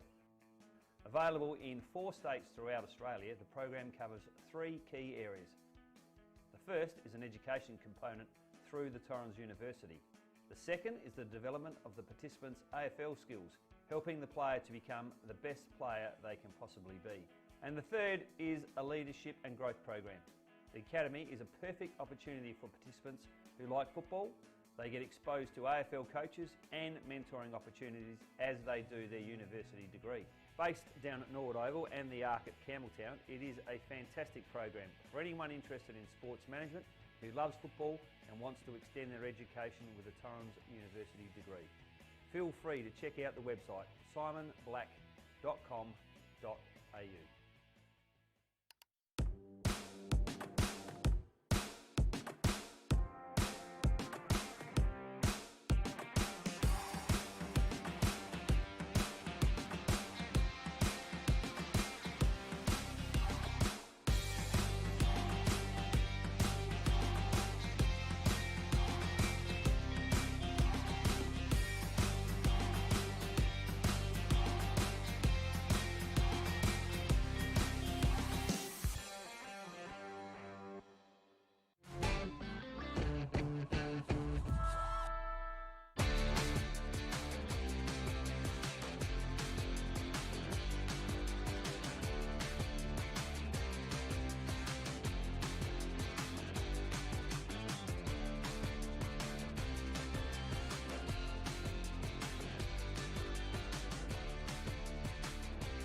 Welcome back, folks. Karen Rolton Oval. Thanks to Filming Footy, this is the Buddy Bet Division 1 of the Adelaide Footy League, and we're having some fun with the scoreboard here. At half-time, we left you, it was all tied at 3-5 apiece. Someone on the scoreboard's added a point, and they've been asked to take that point off of Old Ignations. Nice trick if you can get away with it. I suspect earlier today in the Seas, Port District 1 don't have a score or margin, but can tell you in the reserves it was Old Ignations by 40 points, 11-9-75. Port District 5-5-35, and the scoreboard has been rectified. That we're now even again, and poor Vince, that liquid paper is getting quite a workout. A double correction. The correction that never was. Thanks to Sip and Save, that scoreboard. Looks like I might have had a few drinks early. 1 hour delivery 7 days a week. Going around the grounds, thanks to Sip and Save. Prince Alfred 7-7-49. Glenunga 6 behinds. 43-point halftime lead to Prince Alfred. Might be normal transmission resumed there. And a tight one at Pertaringa Oval. Teacher Gully 8-4, that's 52. Brighton 8-5, that's 53. That's the Bombers by 1 point. Still waiting updates from Payneham Norwood Union St Peters and Goodwood Saints Ross Trevor. When they come in, we'll let you know. Vince Cosmo, your thoughts on the first half? So, yeah, very scrappy affair, as we said in the first quarter. Only the one goal scored late in that first quarter. We had a couple of bursts in that second quarter. Each team had a two goal and 2 minute burst. I still think Port District seem to be in control of the game, but they're not in control of the scoreboard. No. So, and we saw when Old Ignations got a little bit of a run, and they can score goals quickly when needed. 3 individual scorers for the Wolves, Dylan McNeil, Christian Rook and Edward Shaw. James Batty, a target, 2 goals 2 thus far. Nishkus, the other goal scorer. The sponsors today want to thank Jason and the bannercrew.com.au. Match day sponsor, Buddy Bet, sponsor of Division 1, Sip and Save scoreboard, and around the grounds 1 hour delivery 7 days a week. A couple that we're not going to mention a lot today, the Wakefield Sports Clinic Interchange and Police Credit Union Boundary Rider, because it's just the Vince and Phil show with the commentary today. O'Connell's Meat Central Market Stats, and you'll see plenty of the Simon Black Academy replay. The other sponsors, Roll the Dice, Archie Sandals, Sports Interactive, Dartfish, Filming Footy, New Balance, Powerade, and the Moseley Bar and Kitchen. Speaking of some of those, Vince, we do have some post-match awards to work out. New Balance Best on Ground, $100 New Balance voucher, and the Dartfish Beanie. If you had to give it now, where you'd be leaning? Well, in a tight game? A tight game, it's always hard. What I've seen, it's because obviously when you're writing some notes, it seems to be easier for me to pick out players from Port Districts than to pick out players from Old Ignations in the first half. I mean, I mentioned early in the second quarter, I should say.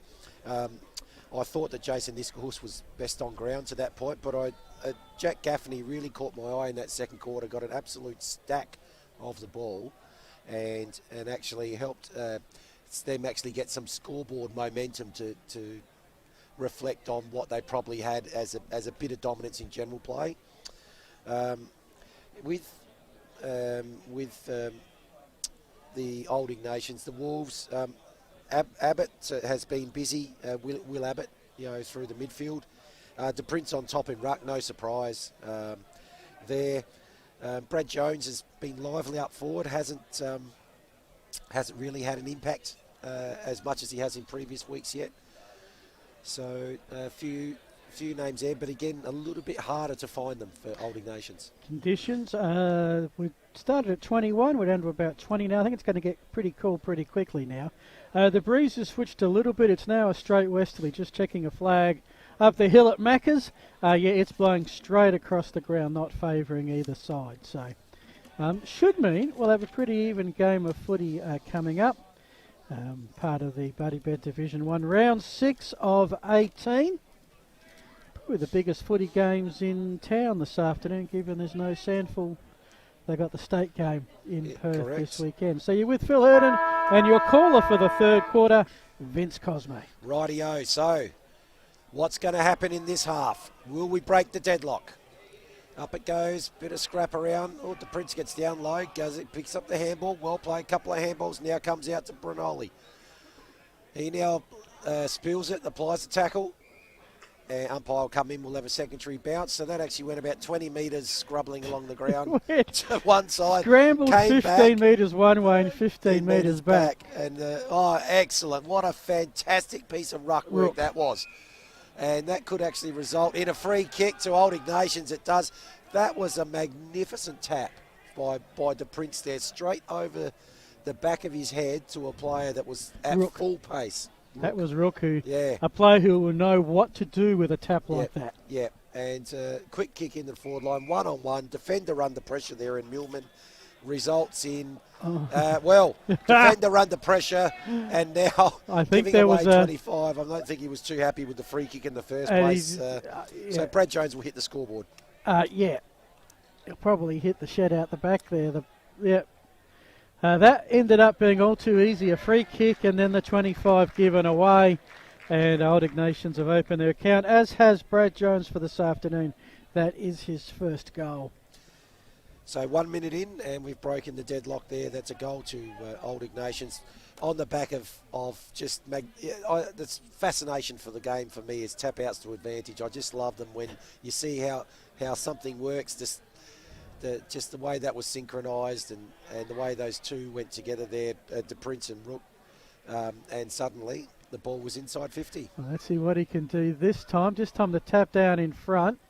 Cooper Gaffney had it and lost it. Old Iggies have picked it up in the one motion. The kick inside 50 again. Districts lead the race for the ball. Almost thought he picked it up and tried to dribble it. Nick Horgan, wrong sport for that. Ricocheted off his body out of bounds. Thrown in front of the scoreboard here, which hasn't updated to show the Old Iggies goal. So it's not best on ground. I reckon they might be looking for a new scoreboard operator by day's end. De Prince took it, handballed it. Back in the day, that would have been holding the ball, but he did dispose of it. Rooks kicked it forward. Districts on the rebound. A beautiful evasion of Rook by Sammy Gray, but picked up by Kennedy, and Old Iggies will load again. Straight into the middle of the ground. Comes back to Bristow. Bristow decides to go out wide, has a player out there, has two players out there, in fact. They can raffle it. Ends up now with Armfield. Armfield's kick inside 50. It's a good kick. I like that. That mark's being taken. Is that Will Ferrari potentially? I'm not quite sure. That actually looked like it had a plan to it. He's kicked into teeth for goal to the top of the square. Punch through. That will go through, not through for behind. It's actually gone out of bounds, right next to the behind post. And we'll have a boundary throw in. The Prince just pulling outside 50 to come a kick behind the play, so he won't be taking the ruck there. Looks like it's Ed Shaw. So Ed Shaw it is, battling with Dale Pearce. Keeper Gaffney, the hand pass into space. Districts have the numbers if they can get it. Fumble at the wrong moment. Pressure from Wilson.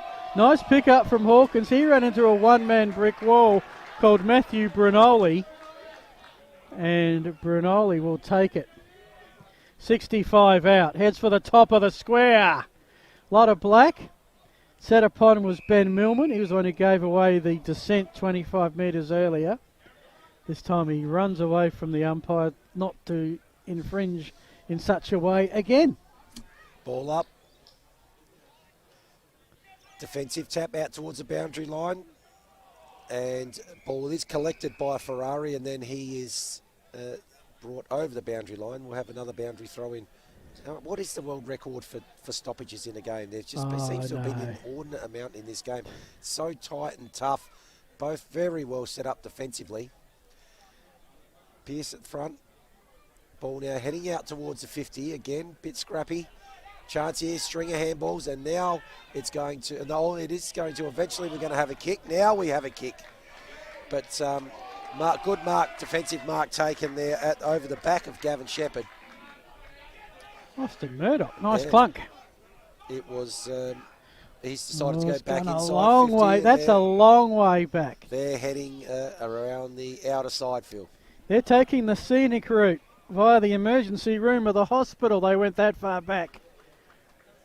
Looking for Wilkie, and sometimes you take that long to go that far back your opponents can set up. Here's the response. The kick by Cooper Gaffney.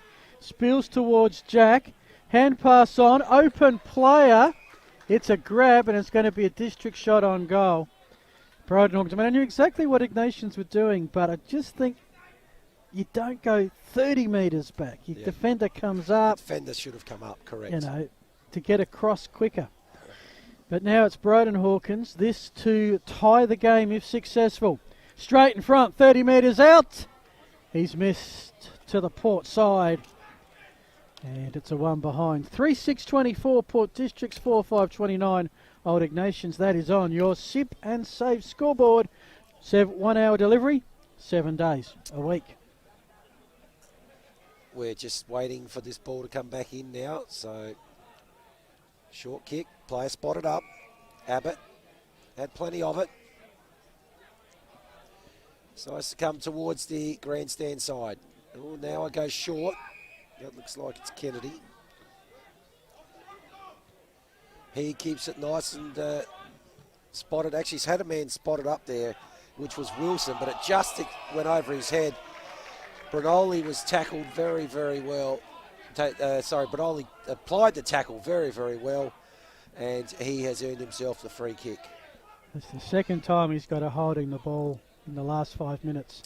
Well, and again, the kick. The game kick back. Yeah, I reckon they're maybe a bit and better then they've this messed time. this up. McCarthy didn't quite hit the target straight away, so now they're buried in the deep pocket and the back on the hospital side. And again, the kick that comes out has been picked up by Port Districts and again by Jack Gaffney.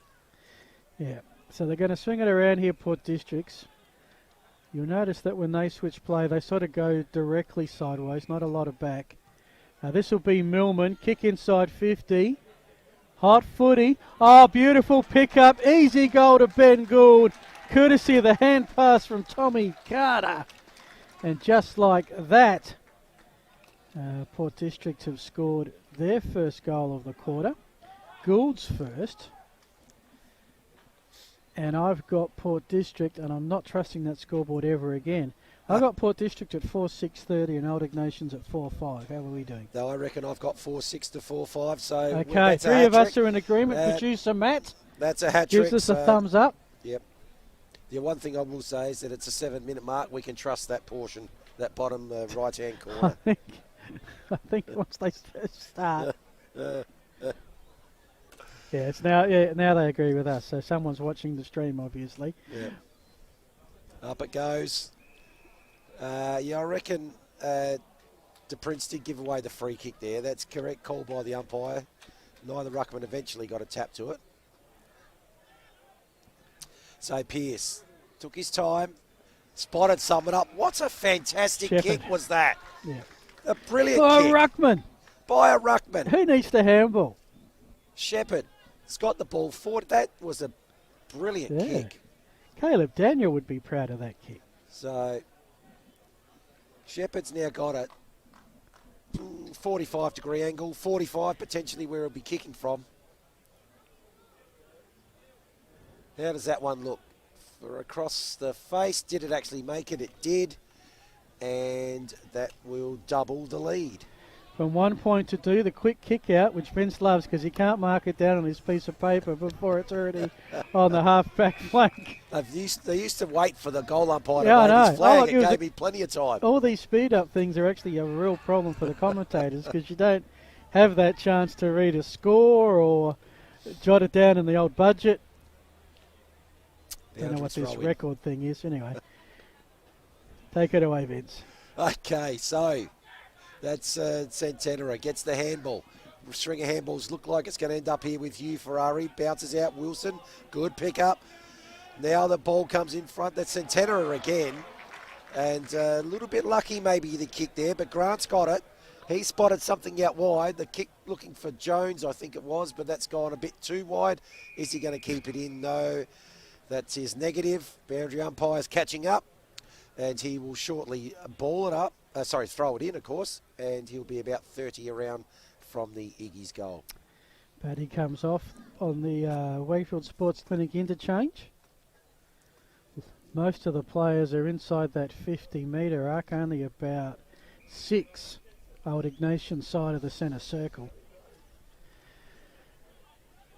9.5 minutes gone. It's been a close match all day. I think the highest margin got out to about 11 points. Correct. So I had 11, yep. That was Port District about this stage of the second quarter when they put 3 goals on in succession. But old Iggy's claimed them back pretty quickly. A throw-in. We'll have about 45 out from the District's goal. Gee, a Port player looked like Pearce was sort of taken out of the contest. Spills to Abbott. His kick partially blocked.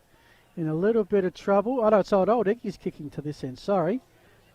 And only as far as District, and they're just playing kick to kick almost along this boundary line. Oh, that's now good. they found a target. Hugh Ferrari's marked well within scoring range. Slight angle, 20 metres out. A point will tie it, a goal, and the Wolves will lead. Another excellent kick into the forward line. Spotted a player. Good vision. Comes in now. Long run up.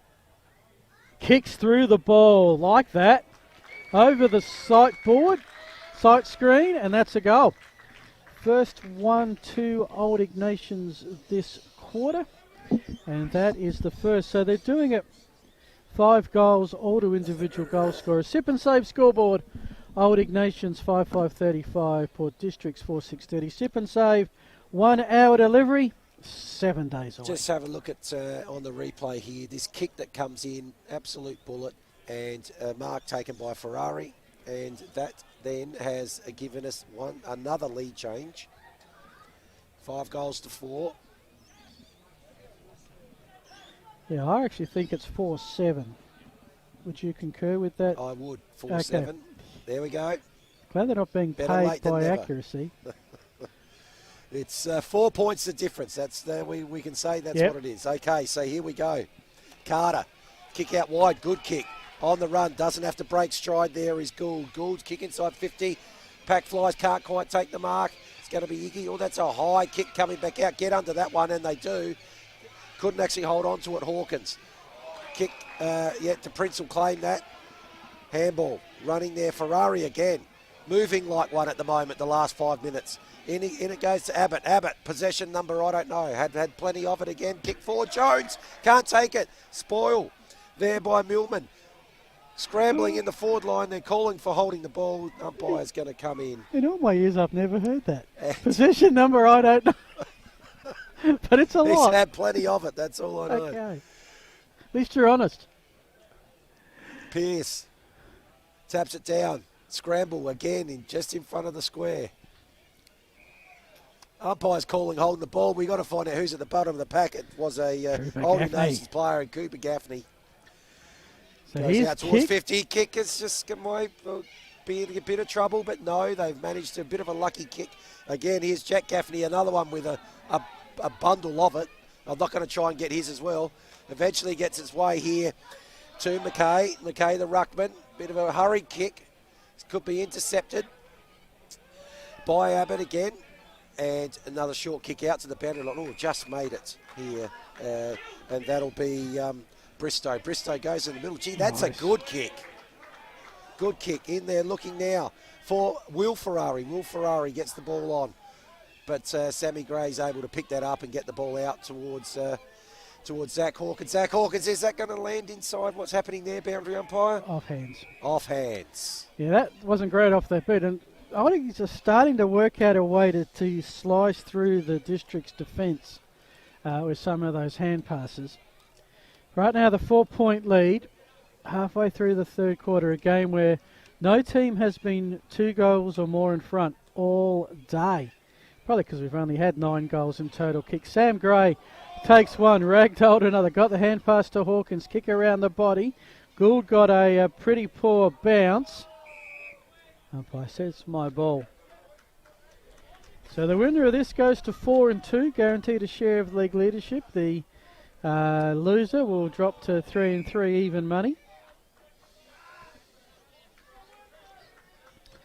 And so the shadows slowly starting to descend across the ground as the Sun makes its way out west. Through some hands. Oh, it was sent an error to Wilson. Back to Centenera to go back and collect it. They've worked it through some good hands. Now they go with the direct kick to the top of the square. Off hands.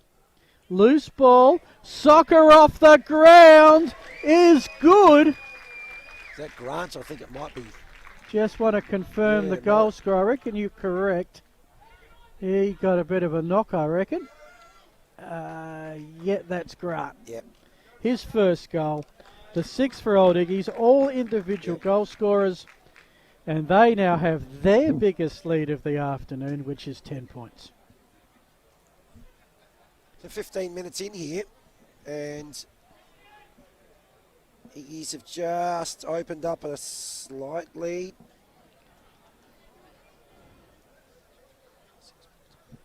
6-5 to 4-7, 10 points. The Prince, another good tap to advantage, but great intercept there by Zach Hawkins. He gets a bit of a hurried kick out wide, looking for McInerney. McInerney first there, ball spills forward. McInerney could end up getting it again here. Short kick, he's just going to go out wide, and good effort by him there. They've got it around about 25 around from their goal face, and it wouldn't surprise me if we see the Magpies kick the next goal and just tighten this one up again. It's been like that all day. Yeah. Neither teams have had little breaks of momentum, but neither team able to establish a decent lead. 11 points has been the biggest margin, Phil. Yep, still looking for that incredible play of the day, thanks to the Simon Black Academy. And of course we'll have the player of the day and the team player as well.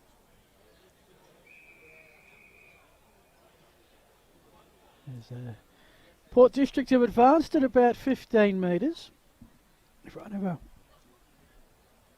a group there. I think they're district junior players under the tree. A few souvenirs from Macca's. Through some hands. Oh, beautiful intercept by Districts. Back, I think, to McInerney, who started this with the win. To Shepherd, who can clunk him off hands behind. True definition of a rushed behind. So Districts go to 4 goals 8. That's 32. Old Ignations 6-5-41. Margin back to 9. That kick right down the middle finds Brunoli, who took the mark and then got collected and is going to get a bonus 25 metres. He's a tough nut. He's straight up. Keeper Gaffney, the infringer on that occasion. There's a hard runner on the outer side. Oh, and he can't missed the target. Jack Mason will be a throw in front of the southeast light tower. But 2 kicks, it's inside Old Ignations forward 50. Oh, Manson there, he had a panic. He did. The kick just didn't quite hit him. That's a little bit disappointing for the home. On those occasions, if you're going to miss short. Yes. You run into it. Yeah, agreed. The Prince with the tap down to no one in particular. Again, geez, Zach Hawkins has done a body of work this quarter in the stoppages. Now he's got Cooper Gaffney, gets the handball out wide. Over to Jack. Jack again has got the ball to, that'll be little Batty there. Too far out from goal, Batty. Shouldn't be that far out from goal. There's wrestle in the forward line, and the mark's being taken one-on-one by Shepherd. So Shepherd will go back, be looking for his first goal of the game. He's taken some really good marks. They've all been around this distance or a bit longer, but hasn't punished the scoreboard. Just the one behind I've got anyway. In he comes, Shepherd.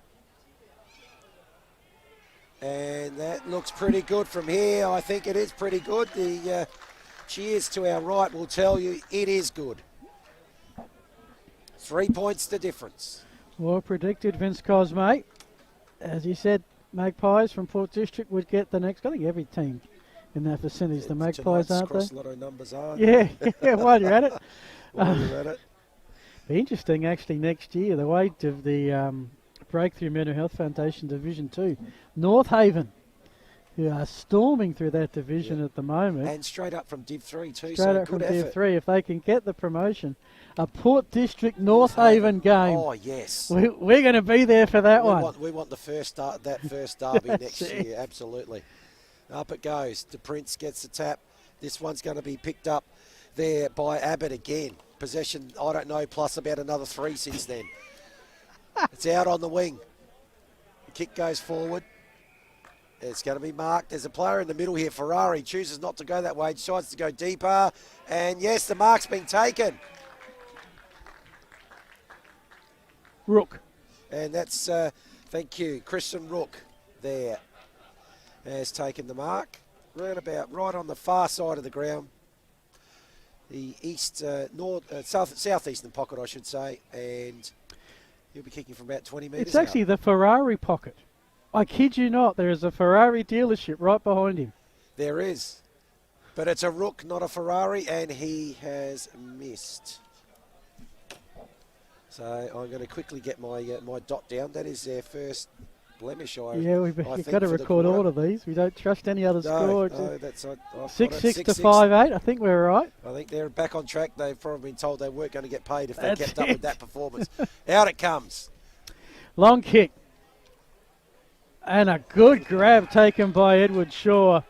We'll send this back from whence it came. We've just ticked into time on. Old Iggy's the Wolves with a 4-point lead.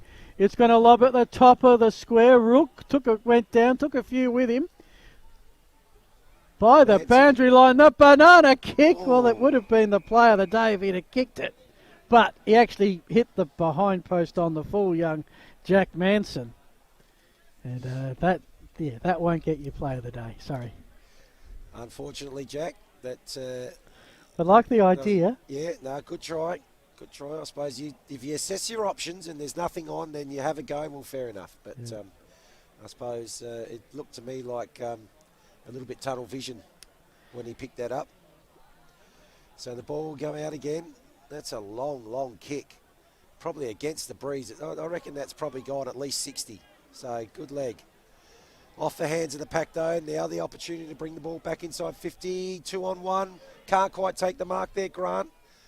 Ball in dispute, under pressure here. Looks like it might be Ferrari there. And in comes Grant again. Applies the tackle. And that ball go over the boundary line. Dienhoff there gives the ball back to the boundary umpire and we'll have a boundary throw in. 22 minutes gone, third quarter. Buddy Bet Division 1 game of the day, thanks to Filming Footy. 4-point lead to the home team, the Old Ignations, enjoying their first year in Division 1, looking for their 4th win in succession. But it's Districts with Gaffney to Jenner, into some space to Batty, who's a long way from home. James Batty finds Shepherd, and he takes another mark. Batty to Shepherd again. Batty to Shepherd. Shepherd now brings it back in board to Jenner, who I'm pretty sure was involved with that earlier on. He's got to shake an opponent, which he really shouldn't have to if he took a mark. Davidson's calling from it about 40 metres sideways. Jenner's kick finds the target. Is that Shepherd again? Not sure on this occasion. The quick kick in through some hands. Old Iggies have the numbers. Running interference though was Miller Carter. They will get the kick away, the Wolves, only as far as Davidson. He gives a huge don't argue to that poor lad who tried to tackle him. Quick hands. Ends up with Sammy Gray into the pocket. Bodies fly. No one takes the mark. Oh, how good It's a bit of blue, red and gold. Kick a bit awry though. Gaffney to Passanidi out to the other side. This is Niskahus who evades, lines up and probably kicks the goal of the day. And Districts hit back. 6-8-44, Old Iggy 6-6-42. Another lead change. And at the 23.5 minute mark of the third quarter, we are none the wiser as who's going to win this footy game. 2 points of difference. Second for Niskasis. And that might be my play of the day as it stands right now. Thinking that myself, as you can hear the helicopter in the background taking off from the pad over on the Royal Adelaide. But here we have gone 3 quarters, and this is just this actually now becoming epic and a titanic struggle. Up it goes. The Prince gets the tap down. Hurled without it potentially there was Gaffney, Cooper Gaffney, but not paid by the umpire. The kick is scrambled in, goes to forward 50, and there's going to be a free kick there paid. I think that's incorrect disposal. So the kick there from Passanini goes wide, and the mark's been taken. I reckon that might be Dale Pearce. It is. Have that. It is. Big Dale Pearce has taken it. Good lead, good mark, strong, one grab. 25 out, 25-degree angle. Resting up forward, we saw him as a ruckman produce a lovely kick inside 50 in the second quarter, so he can kick the footy. Well, if he kicks a dart like he did from that free kick, pretend the umpire is the guy you kicked to last time, and he won't move. Let's see how he goes. Dale Pearce comes in off the right leg. Umpire shifting a little and has shifted too far, so that is another behind. And that brings the margin, halves the margin. Now it's only 1 point. Diggy's bring it back in, finds the target. 25.5 minutes gone. 2 points the margin. But I've got it 3. I don't know if I just added that last point or not. Anyway, somewhere in that vicinity. 2. Okay. Correct. No, 3. Matty says 3. Sorry, no, yeah. He's stuck. Sorry, hit the third finger. Back to the footy game because Districts have got it inside 50. And they've got the ball. They've got it, the Shepherd. Snap around the body. Needs a good bounce. They don't get it. And that is behind number 10 on the day. Shepherd's had a few of those. 6-10-46 for mine, 6-6-42. That's a 4-point margin now. No need to show the fingers, it's all right. No, it is 4. And Kennedy, what's he going to do? Looks like he's going to come out towards the grandstand side. Touches the ball down. Big, long kick, pack forms, looking for DePrince. DePrince too tall, had about 3 goes at it, not paid. Probably a bit unlucky there, almost had enough of it. Wilson couldn't pick that up off the pack. Actually, the ball went out of bounds, so that short kick going back towards the forward 50 for the Wolves won't count. We'll have a boundary throw in. So, 4 points the margin here, deep in the third quarter. Probably break even there. Abbott, as always, right in the thick of it, tackled to ground. Umpire comes in, and this is another stoppage. So it's Mackay and DePrince. I reckon Mackay got the better of him that time, but it looks like the ball comes out here through Bristow. Bristow gets the handball off. Is that holding the ball? I think it will be. Good tackle applied, and Broden Hawkins has got it. He decides to get it in quickly. Two-fisted pump goes out to about 30 from goal. It's going to end up with Batty here. What's he going to do? He's put it straight over the umpire's hat. Front and centre, exactly where you need to be.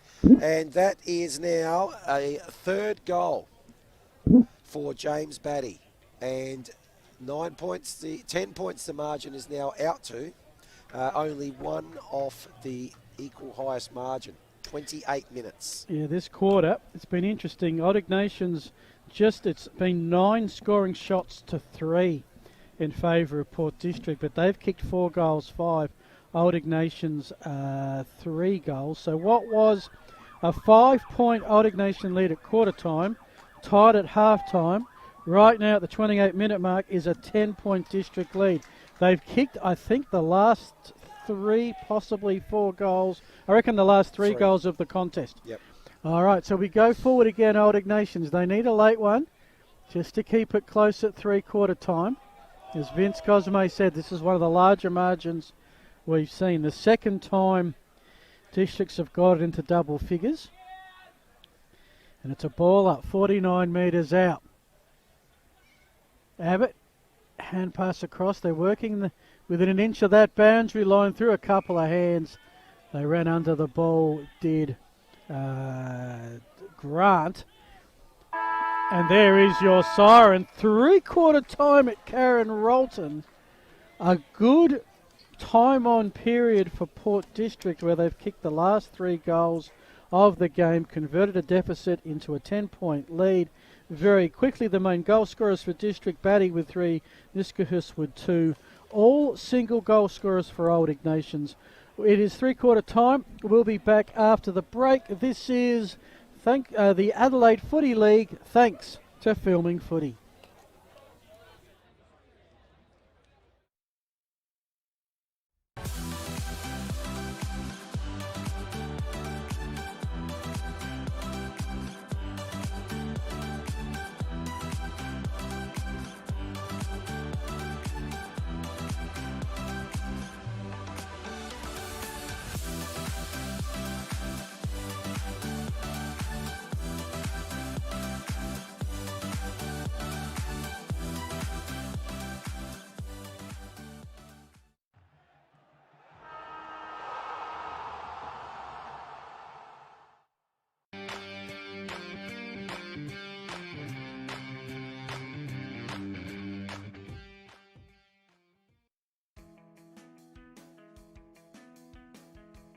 The Simon Black Academy is a three-pillared program that combines both education and Australian rules football. Available in 4 states throughout Australia, the program covers 3 key areas. The first is an education component through the Torrens University. The second is the development of the participants' AFL skills, helping the player to become the best player they can possibly be. And the third is a leadership and growth program. The Academy is a perfect opportunity for participants who like football. They get exposed to AFL coaches and mentoring opportunities as they do their university degree. Based down at Norwood Oval and the Arc at Campbelltown, it is a fantastic program for anyone interested in sports management who loves football and wants to extend their education with a Torrens University degree. Feel free to check out the website simonblack.com.au.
The Simon Black Academy is a three-pillared program that combines both education and Australian rules football.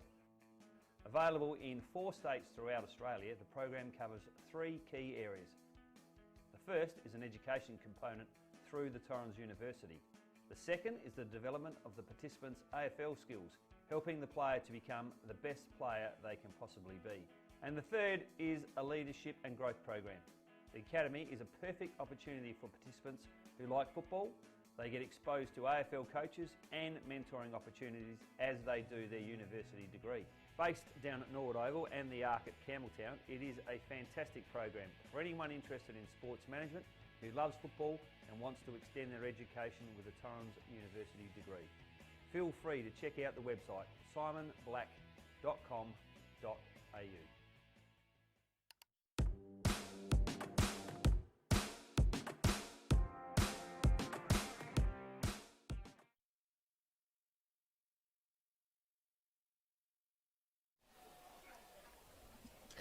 Okay, so folks, we're back here for the last quarter. 10 points the margin, 7-10, 52 the Magpies, the Wolves 6-6, 42. Phil Herden, who's going to win this game? Well, you'd always back the team in front, Port District. In theory, they're going to the scoring end, although they proved that wrong in the third quarter, kicking 4 goals to the non-scoring end. Thanks to Sip and Save, some scores around the ground. Don't have any update from Prince Alfred Galanunga. Last time we checked, it was Prince's by over 40 points. Do have one from Pertaringa Oval, three-quarter time there. Teacher Galley 12-8, 80. Brighton 10-9, 69, 11 points the margin. So, based on that sample of 3, we've got the close one. Who will be league leaders at day's end? We're here for the final quarter, and you're with Vince Cosme. Thank you, Phil Herden. They're going to go up again. De Prince not starting in the ruck, and that means that Dale Pearce takes advantage, gets a clear tap, and mopped up by, that looked like Ferrari, but he was tackled and tackled well. And the first foray into an attack in this last quarter goes with the Magpies. Good long kick in 50. Big fly there by Shepherd. Couldn't take the mark. Over the back. Oh, the shot there from Hawkins smothered. And that has gone out of bounds just next to the behind post. And we will have our first of potentially, again, many boundary throw-ins. Not a bad result for Districts. Down there in, gives them a chance here. A goal would make it the biggest lead of the match. Spills to Shepherd. His snap is smothered. Ain't coming out of there. And will be a ball up 15 metres directly in front of the District's goals. They're going to the right of your screen. Old Ignations going to the left. The hospital end for this quarter. Strong tackle. And I was deemed too strong. Jack Gaffney ruled to have slammed down or sling down his opponent. Old Ignations first touch. Looking a little indecisive. Most teams have played on and been pretty bold in their movement today. That one sinks. Cooper Gaffney takes the mark and it's about to send Districts back into so attack. That's a bit too indecisive, but that is not indecisive at all. Cooper Gaffney spotted one up. Hawkins in the pocket. Hit him up. Mark's been taken. First shot on goal. This for the largest lead of the game. Well, it's tied at them. There wasn't a score before, was there? Well, no. Is he preempting this will be a point? Nicely It's done. better than that. It is the biggest lead of the game. And that is an excellent shot there from Zach Hawkins. All right, again, we've got a scoreboard discrepancy here, but I've got it at Sip and Safe scoreboard. Port District 8-10, 58. Old Ignations 6-6, 42. Yeah, I think they Because it was a free kick, not a score, that Old Ignations cleared it out. Yeah, and maybe they were thinking the one before that just went next to the behind post. Was a point, yeah. Was a point, All right, but so I've got 8-10 as well.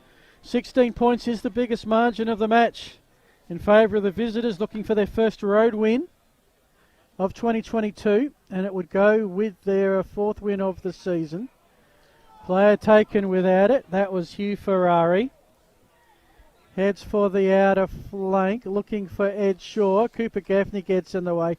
He'd be high on my best players list, as is this guy, Gould, onto Mitch Gaffney. They're working it nicely now. McInerney into the pocket. Shepherd. All their key players are getting touches of the ball. Shepherd, I'm not sure whether it's a mark or a free. Everyone's up in arms, but the umpire said it's his ball. And now Nate Shepherd. Gavin Shepherd, I should say. Nate Shepherd plays for the West Adelaide Bearcats in the basketball. Wrong sport, wrong time. Right surname, Phil. Right surname, exactly right. This is Gavin. No relation, I'm pretty sure. He kicks to the top of the square. Let's put that down as the team thing. Oh, Hawkins tried the soccer. Right idea by Hawkins. Yeah, that was a little in danger. Just a little in danger, you're right. Thankfully, no one got their head kicked in. Okay, so indecision again. This defence, the number one rated defence in the competition, is really making it hard at the moment. That's a dangerous kick. It's going to be intercepted by McInerney. So McInerney is going to be kicking this ball right from the intersection of the 50. He wants a shot. Northwestern pocket. He wants a shot. And he reckons he can go the journey here. Okay, let's see. And is that ever going to come in and bend around? It is bending, but never into the field of play, and is out on the full.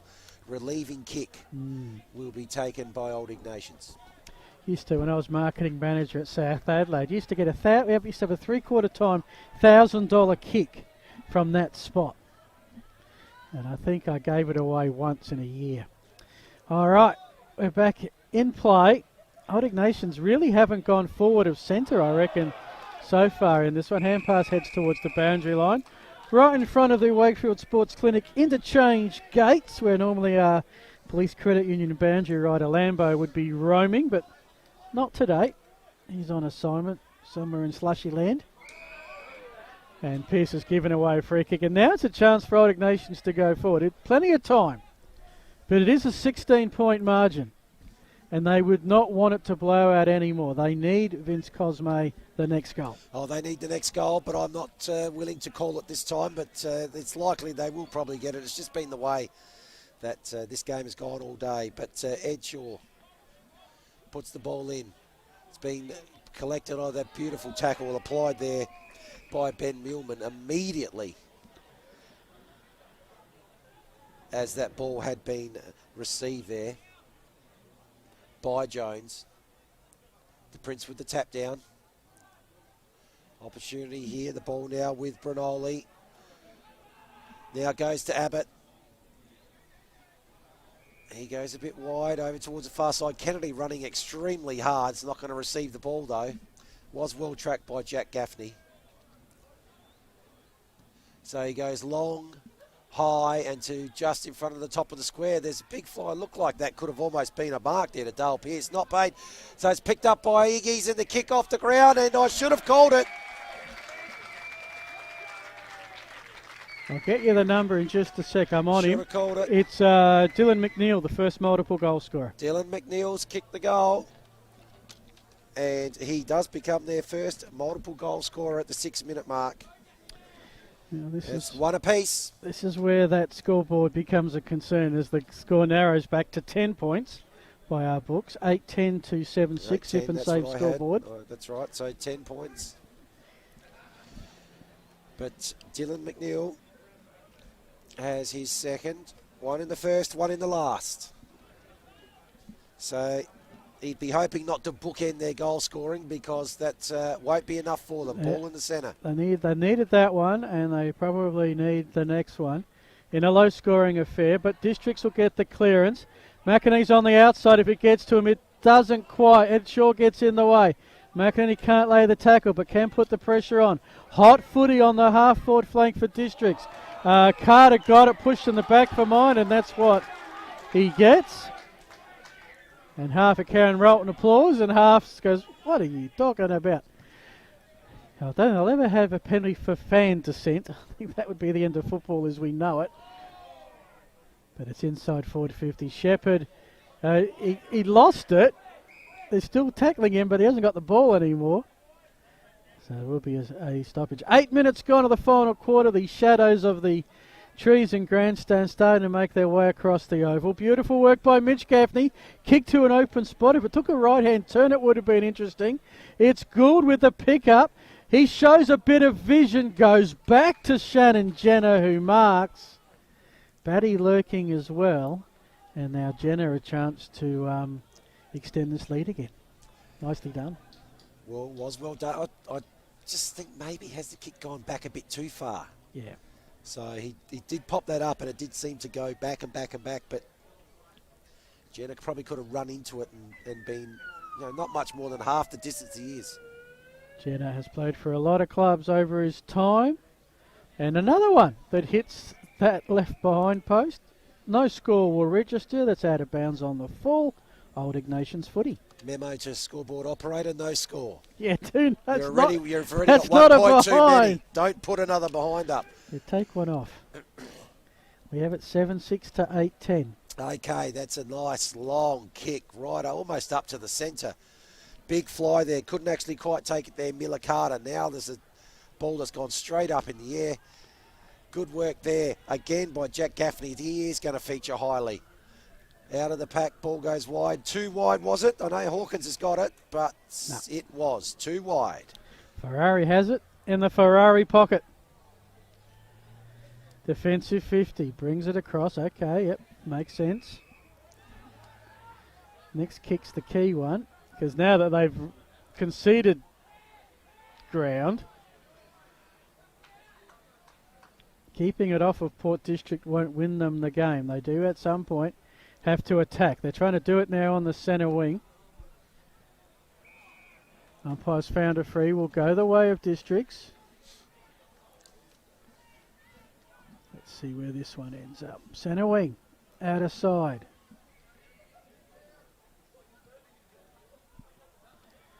Long kick inside 50, strong mark. That was Jenner who had the free kick.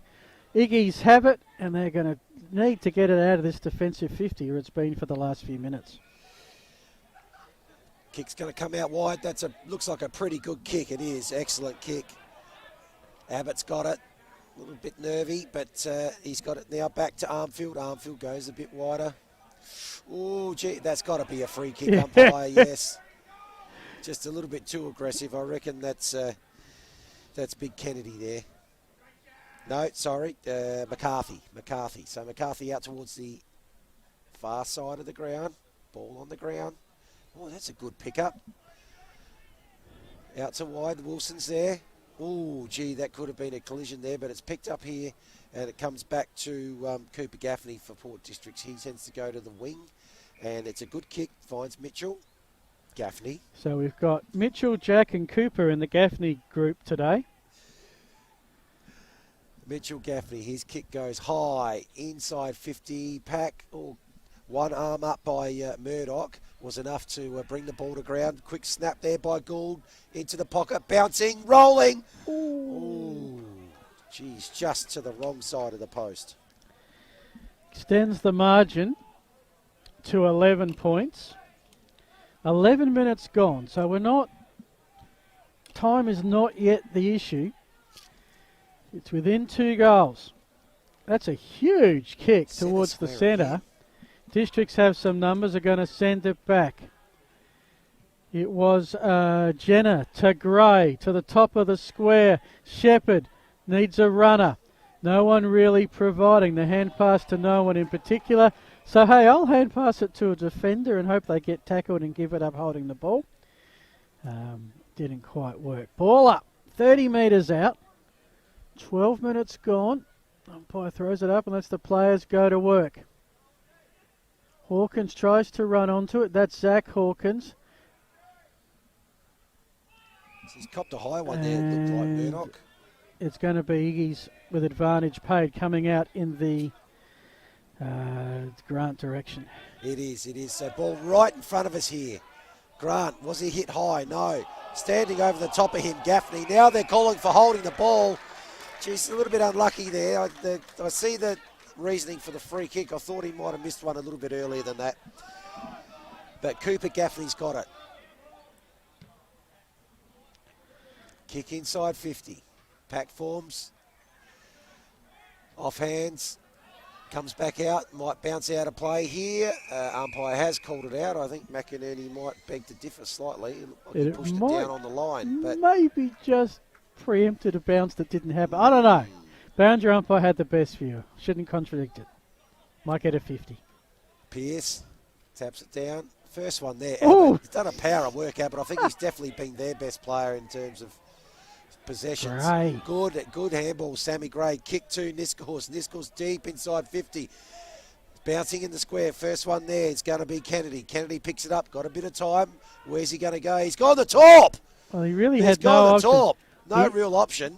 But Two it to was one two on one. Gaffney's got it. Gets the handball off. Short pass. And it's with Zach Hawkins. Probably too far out. What do you think, Phil? Yeah, I looked at field to see where he had, and he had 2 Districts players who worked it beautifully in tandem. And Gaffney's really been here. He is Cooper Gaffney. He's come up. He's done so well setting things up for Districts today. On that occasion, the kick did let him down, and Old Ickies have it. But it has been in this half of the field dead set for the last 6-7 minutes, ever since Old Ignations kicked that last goal to bring it to within 10 points, now out to 11. I'm just trying to think if they've even had an inside 50, Iggy, since they kicked that last goal. I don't think they have. It's been locked. I reckon there was a little battle just their side of centre wing on the other side, and that's been about it. Every time they've got, wherever Cooper Gaffney is, that's as far as they've got. They're going with a long kick here. Who's front and square? It's a very quick back by Districts, but a mark taken by Wilkie. Now they've got a chance. Taking them on and winning. Here's the kick inside 50. That was by Wilkie from Bristow earlier. Sorry, Brunoli on the edge of 50. Heads for home. Old Iggy's player goes down. Did he play for the free? Whatever, he didn't get it. Out to Cooper Gaffney. And Districts will rebound off defence. Okay, so eventually the small kick comes out. Haven't quite reached the centre square yet. Chipping around again. Just not one too many, Phil. That's what I want to see. Not what. It seems they've done that a bit. They've just gone one too many. So they've decided this time to go longer, deeper, almost up towards their forward 50 and wide. Ball's going to beat Mitchell Gaffney over the boundary line. We'll have a boundary throw in. Half forward. City side. 10 points the difference. Low scoring quarter thus far. District have kicked 1-1. Old Iggy's one straight. Just the 2 goals, one in totality in the first 15 and a half minutes of this final quarter. From the tap. That's good work at ground level by Passaniti, who looked to be shaken, not stirred a little bit earlier. This is Jack Gaffney. Tackled, got the hand pass away. Kick towards a danger area for Old Iggy's. That's a grab. That's a clunk. Who's got it? Shepherd. He has been picking them from everywhere, and he responds by missing. Oh, Jerry. Oh, my goodness. I was just about to say. Gavin Shepherd. He has been so good with the marks. You'd hope there was a prize there for him. But deserved. I don't know what. Oh, I reckon he just kicked himself out of the running with that one. That almost would have been the sealer, but not to be. It's a 2-goal game.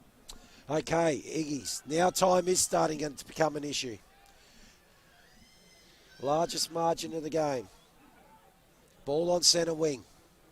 Opportunity here for him to go forward. String of handballs. Chaos kick almost towards forward 50. Intercepted by Nick Organ. It's been good back there, Nick Organ.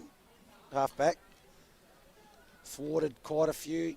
Forward forays for the Wolves. Boundary umpire just catching up. Yeah, mentioned they were the number 1 defence in the league, allowing 59 points per game. They're pretty much on target for that right now, I'd say. Yep. Half forward. They've kept Iggy's to 48, obviously, so far. But now an inside 50 for Iggy's. Deep kick. Fly. Geez, 2 Port District players. Ooh, oh, gee, that's great. got to be a high kick. Yeah. And very upset and understanding that was the case there. Ben Millman, but Grant's going to have it. Ben Millman not happy. He's a bit of an angry ant, Ben Millman. This time not happy at himself. He can't really complain too much this time. Huge kick, this one. They all start becoming bigger and bigger now. Oh, yes. Surely. After a couple of misses at the other end, can Dominic Grant make them pay? You betcha! It's a kick in it. Second goal for Grant. Halfway through the third quarter now. Well, a little bit over halfway through the last quarter. We need to start putting our prizes together, because I would suspect you might need to head down about 22-minute mark, Vince. Yep. So to be down there at the end. Yeah, we'll have to have a look at those. I'll start working on. Start compiling. You know my thoughts. I haven't really had anything in the final quarter to overtake that just yet. No. Alrighty. 1-goal game. 8.5 minutes gone. Rucks go to it. Districts have the ball. It's Bills to Sam McKay. He gets the kick forward. Great work by Gould. He's been really good at the underwork today. Round the body towards the square. Bouncing ball. Dangerous. Bristow. Oh, that's an important behind to concede. It makes a 6-point game 7. And just gives Port Districts that little bit of an extra buffer. 7-point game, 19-minute mark. Ball's on the outer wing now. Oh, is that kick too far wide? It is. And now the Port Districts will have an opportunity to bring the ball back in. 8-13 to 8-6. 7 more scoring shots, 7 points to lead. What's going to happen here? No leads. Oh, he's kicked into the man on the mark. Butters up. Little handball. They're eventually going to get this inside 50. But big to Prince is there. Is he? Oh, clamoured from behind. Ball comes out. It's taken there by Will Ferrari. Will Ferrari got the handball to Manson. Manson caught in the tackle. Now it's back inside 50. There's Gaffney. Gaffney's been everywhere. We'll have a ball up, 40 out, directly in front. We're into time on. 20 gone. You think Port Districts are a goal away from sealing this one. It spills to Sam Gray. His kick to the top of the square. Bounces critical. Working hard at it is Niskahus, who kicked a great goal early. Spills. The kick. Oh, it's a grab by the boundary line. Was it touch? No. The kick from Passaniti has found a black jumper. And it is Shepherd, Gavin Shepherd, who before had a gimme goal that he stuffed up, for want of a better term. I have a feeling he's going to take all the time in the world with this one. 1 goal, 3 on the day from the goal square. And I reckon there's your sealer. Shepherd has his second. District has its 10th. It's a 13-point lead. 10-13, 73. Actually, correction. 9-13, 67 to 8-6, 54.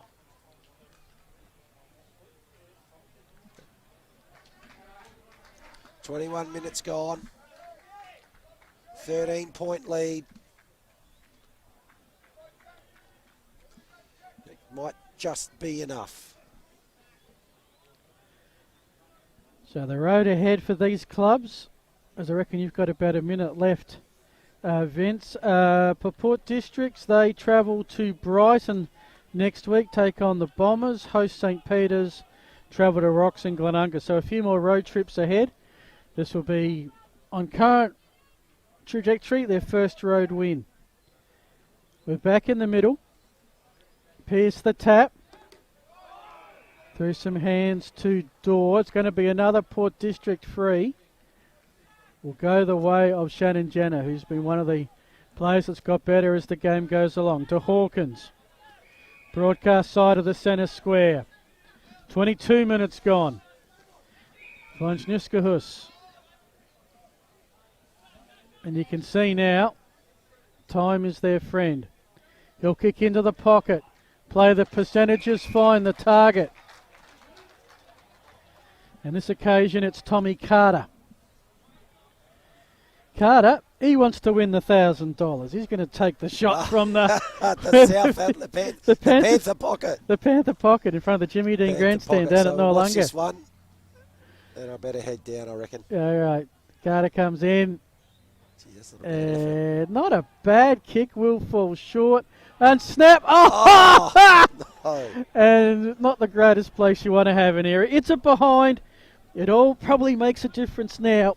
13 points becomes 14 as Vince grabs the prizes. So stick around post-match, folks, because we will have some interviews. We'll get you some scores, we hope, from around the Buddy Bet Division 1 and give you some analysis of this contest before wrapping up. As Old Iggies, they have really struggled. I reckon they have had, maybe 2 inside 50s in the last 10 minutes. It's all been down Port District's end. You really couldn't say that, well, you would say that Port District have been the best side today.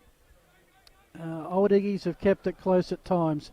Abbott got the hand pass away. Now they're running. Good to see they're still running hard. It sits with Grant. He turns around. High kick. Lob at the hot spot. Wilson lurks. Spills to Davidson.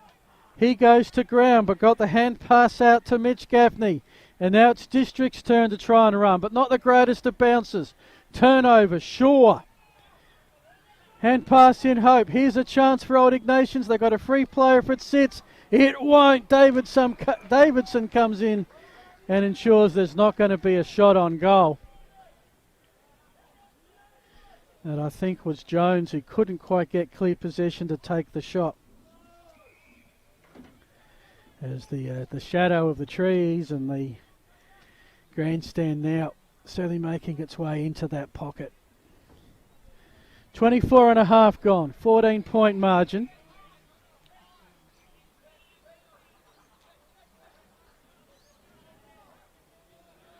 All districts now. Shepherd's come a fair way up, off some hands. Umpire's found a free, will go the way of Shepherd.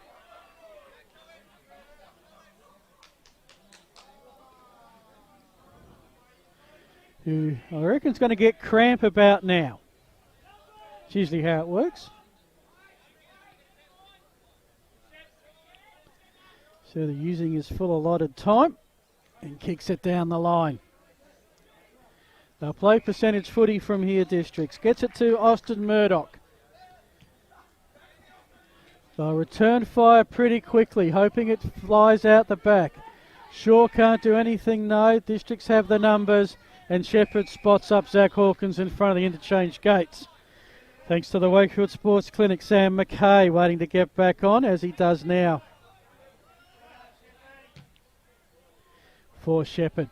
You'll see the end of this one from the bench by the looks of it. From the pack, Abbott's hand pass puts Brinoli in the middle of a whole heap of Port District's players. I think they know they're home. And with this bar, a big thumping around the rest of the grounds will probably mean that Port Districts will retain their top spot. Glenunga was second and they were getting thumped by Prince Alfred last time we looked. It is at Old Iggy's going forward one more time. But this defence of the Magpies has been stellar throughout, allowing 58 points a game, 54 thus far today. So they're right on song, give or take a goal. Will be a throw in front of the barbecue area that has kept us enjoying their creations downwind all afternoon. Brinoli, hand pass out. Kennedy, too hot for him. There's your siren. There's your result. And the victory goes to Port Districts. They go to 4-2 on the season. 9-14-68. Old Ignations 8-6-54. 23 scoring shots to 14. Probably an accurate demonstration of how the game panned out. Let me give you some goal scorers. For the victors, James Batty had 3. Niskahus had 2, as did Gavin Shepherd, eventually. That's 7. They kicked 9. The other 2 goals to Zach Hawkins and Benjamin Gould with 1 goal apiece.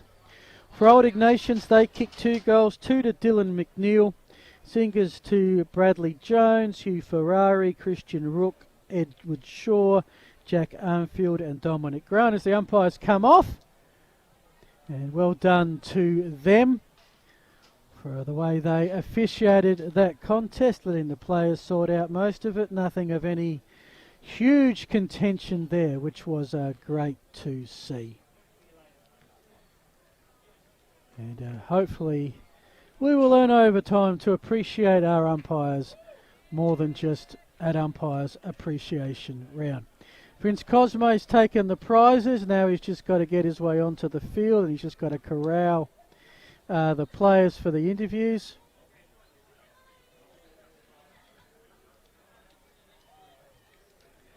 As no interviews? Okay. All right. So, folks, no interviews. Vince is just going to give out the prizes. So, he's got the list of who won, so I can't even tell you that. But okay. I do know that as far as the Simon Black player of the day, that went to Jason Niskus for a great running goal in the third quarter that gave Port District a lead. I not sure if they actually conceded from there. It was Old Ignations by 5 points at quarter time, all tied up at half time. Port District by 10 points at 3/4 time. And in that final quarter, Port District kicked 2 goals for. Old Ignations kept in the contest, kicking 2 goals without a miss. We'll try and find you some other results around the Adelaide Footy League. Let's see what we got. Some big games, 7 teams tied, of course won't be that way. Last result at the moment, Port District leading by 43 points as they did at half time, so that requires an update. And the only other score that I have here, a final result and victory to Tea Tree Gully at Pertaringa over the Brighton Bombers. The final score there, Tea Tree Gully 15-11, that's 101. And Brighton Bombers 13-13, that's 91. So 10 points the margin there. Do have a full-time score from Goodwood. Let's have a look here. Oh, a tight one there. Goodwood Saints 11-18-84. Ross Trevor 11-8-74. So we know wins to Port District, Tea Tree Gully and Goodwood Saints. Have no idea what happened at Payneham, and last time we heard it was a pretty close win. It was Port District by a fair way at half time, trying to get their season back on track. So I reckon it's time to wrap it up. Do we wait for Vince to come back? Nah. Let me tell you about a couple of things next week. Of course, for all your filming footy news, Adelaide Footy League news, make sure you go to the Adelaide Footy League Facebook page. Tomorrow, the weekly wrap, where we'll give you all the scores from the men's competition. The women's results will be in between the posts.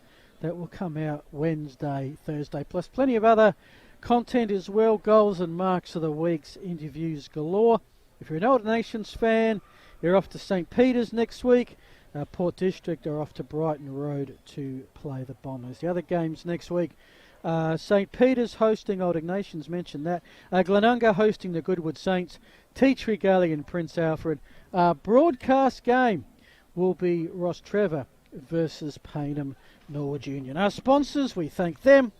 Jason from the Banner Crew, thebannercrew.com.au, Buddy Bet Division 1, Sip and Save Scoreboard and Around the Grounds, and our delivery 7 days a week.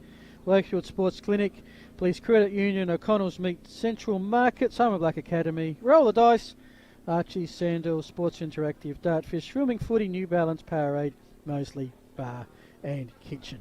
So today here at Karen Rolton, thanks to Matt and to Liam and to my co-caller Vince Cosme. In the C's it was Port District victorious. In the B's, Old Ignations by 10. But in our matchday stream, Port District 9-14-68, Old Ignations 8-6-54. This is Phil Hurden saying thanks for joining us. And this has been the Adelaide Footy League. Thanks to Filming Footy.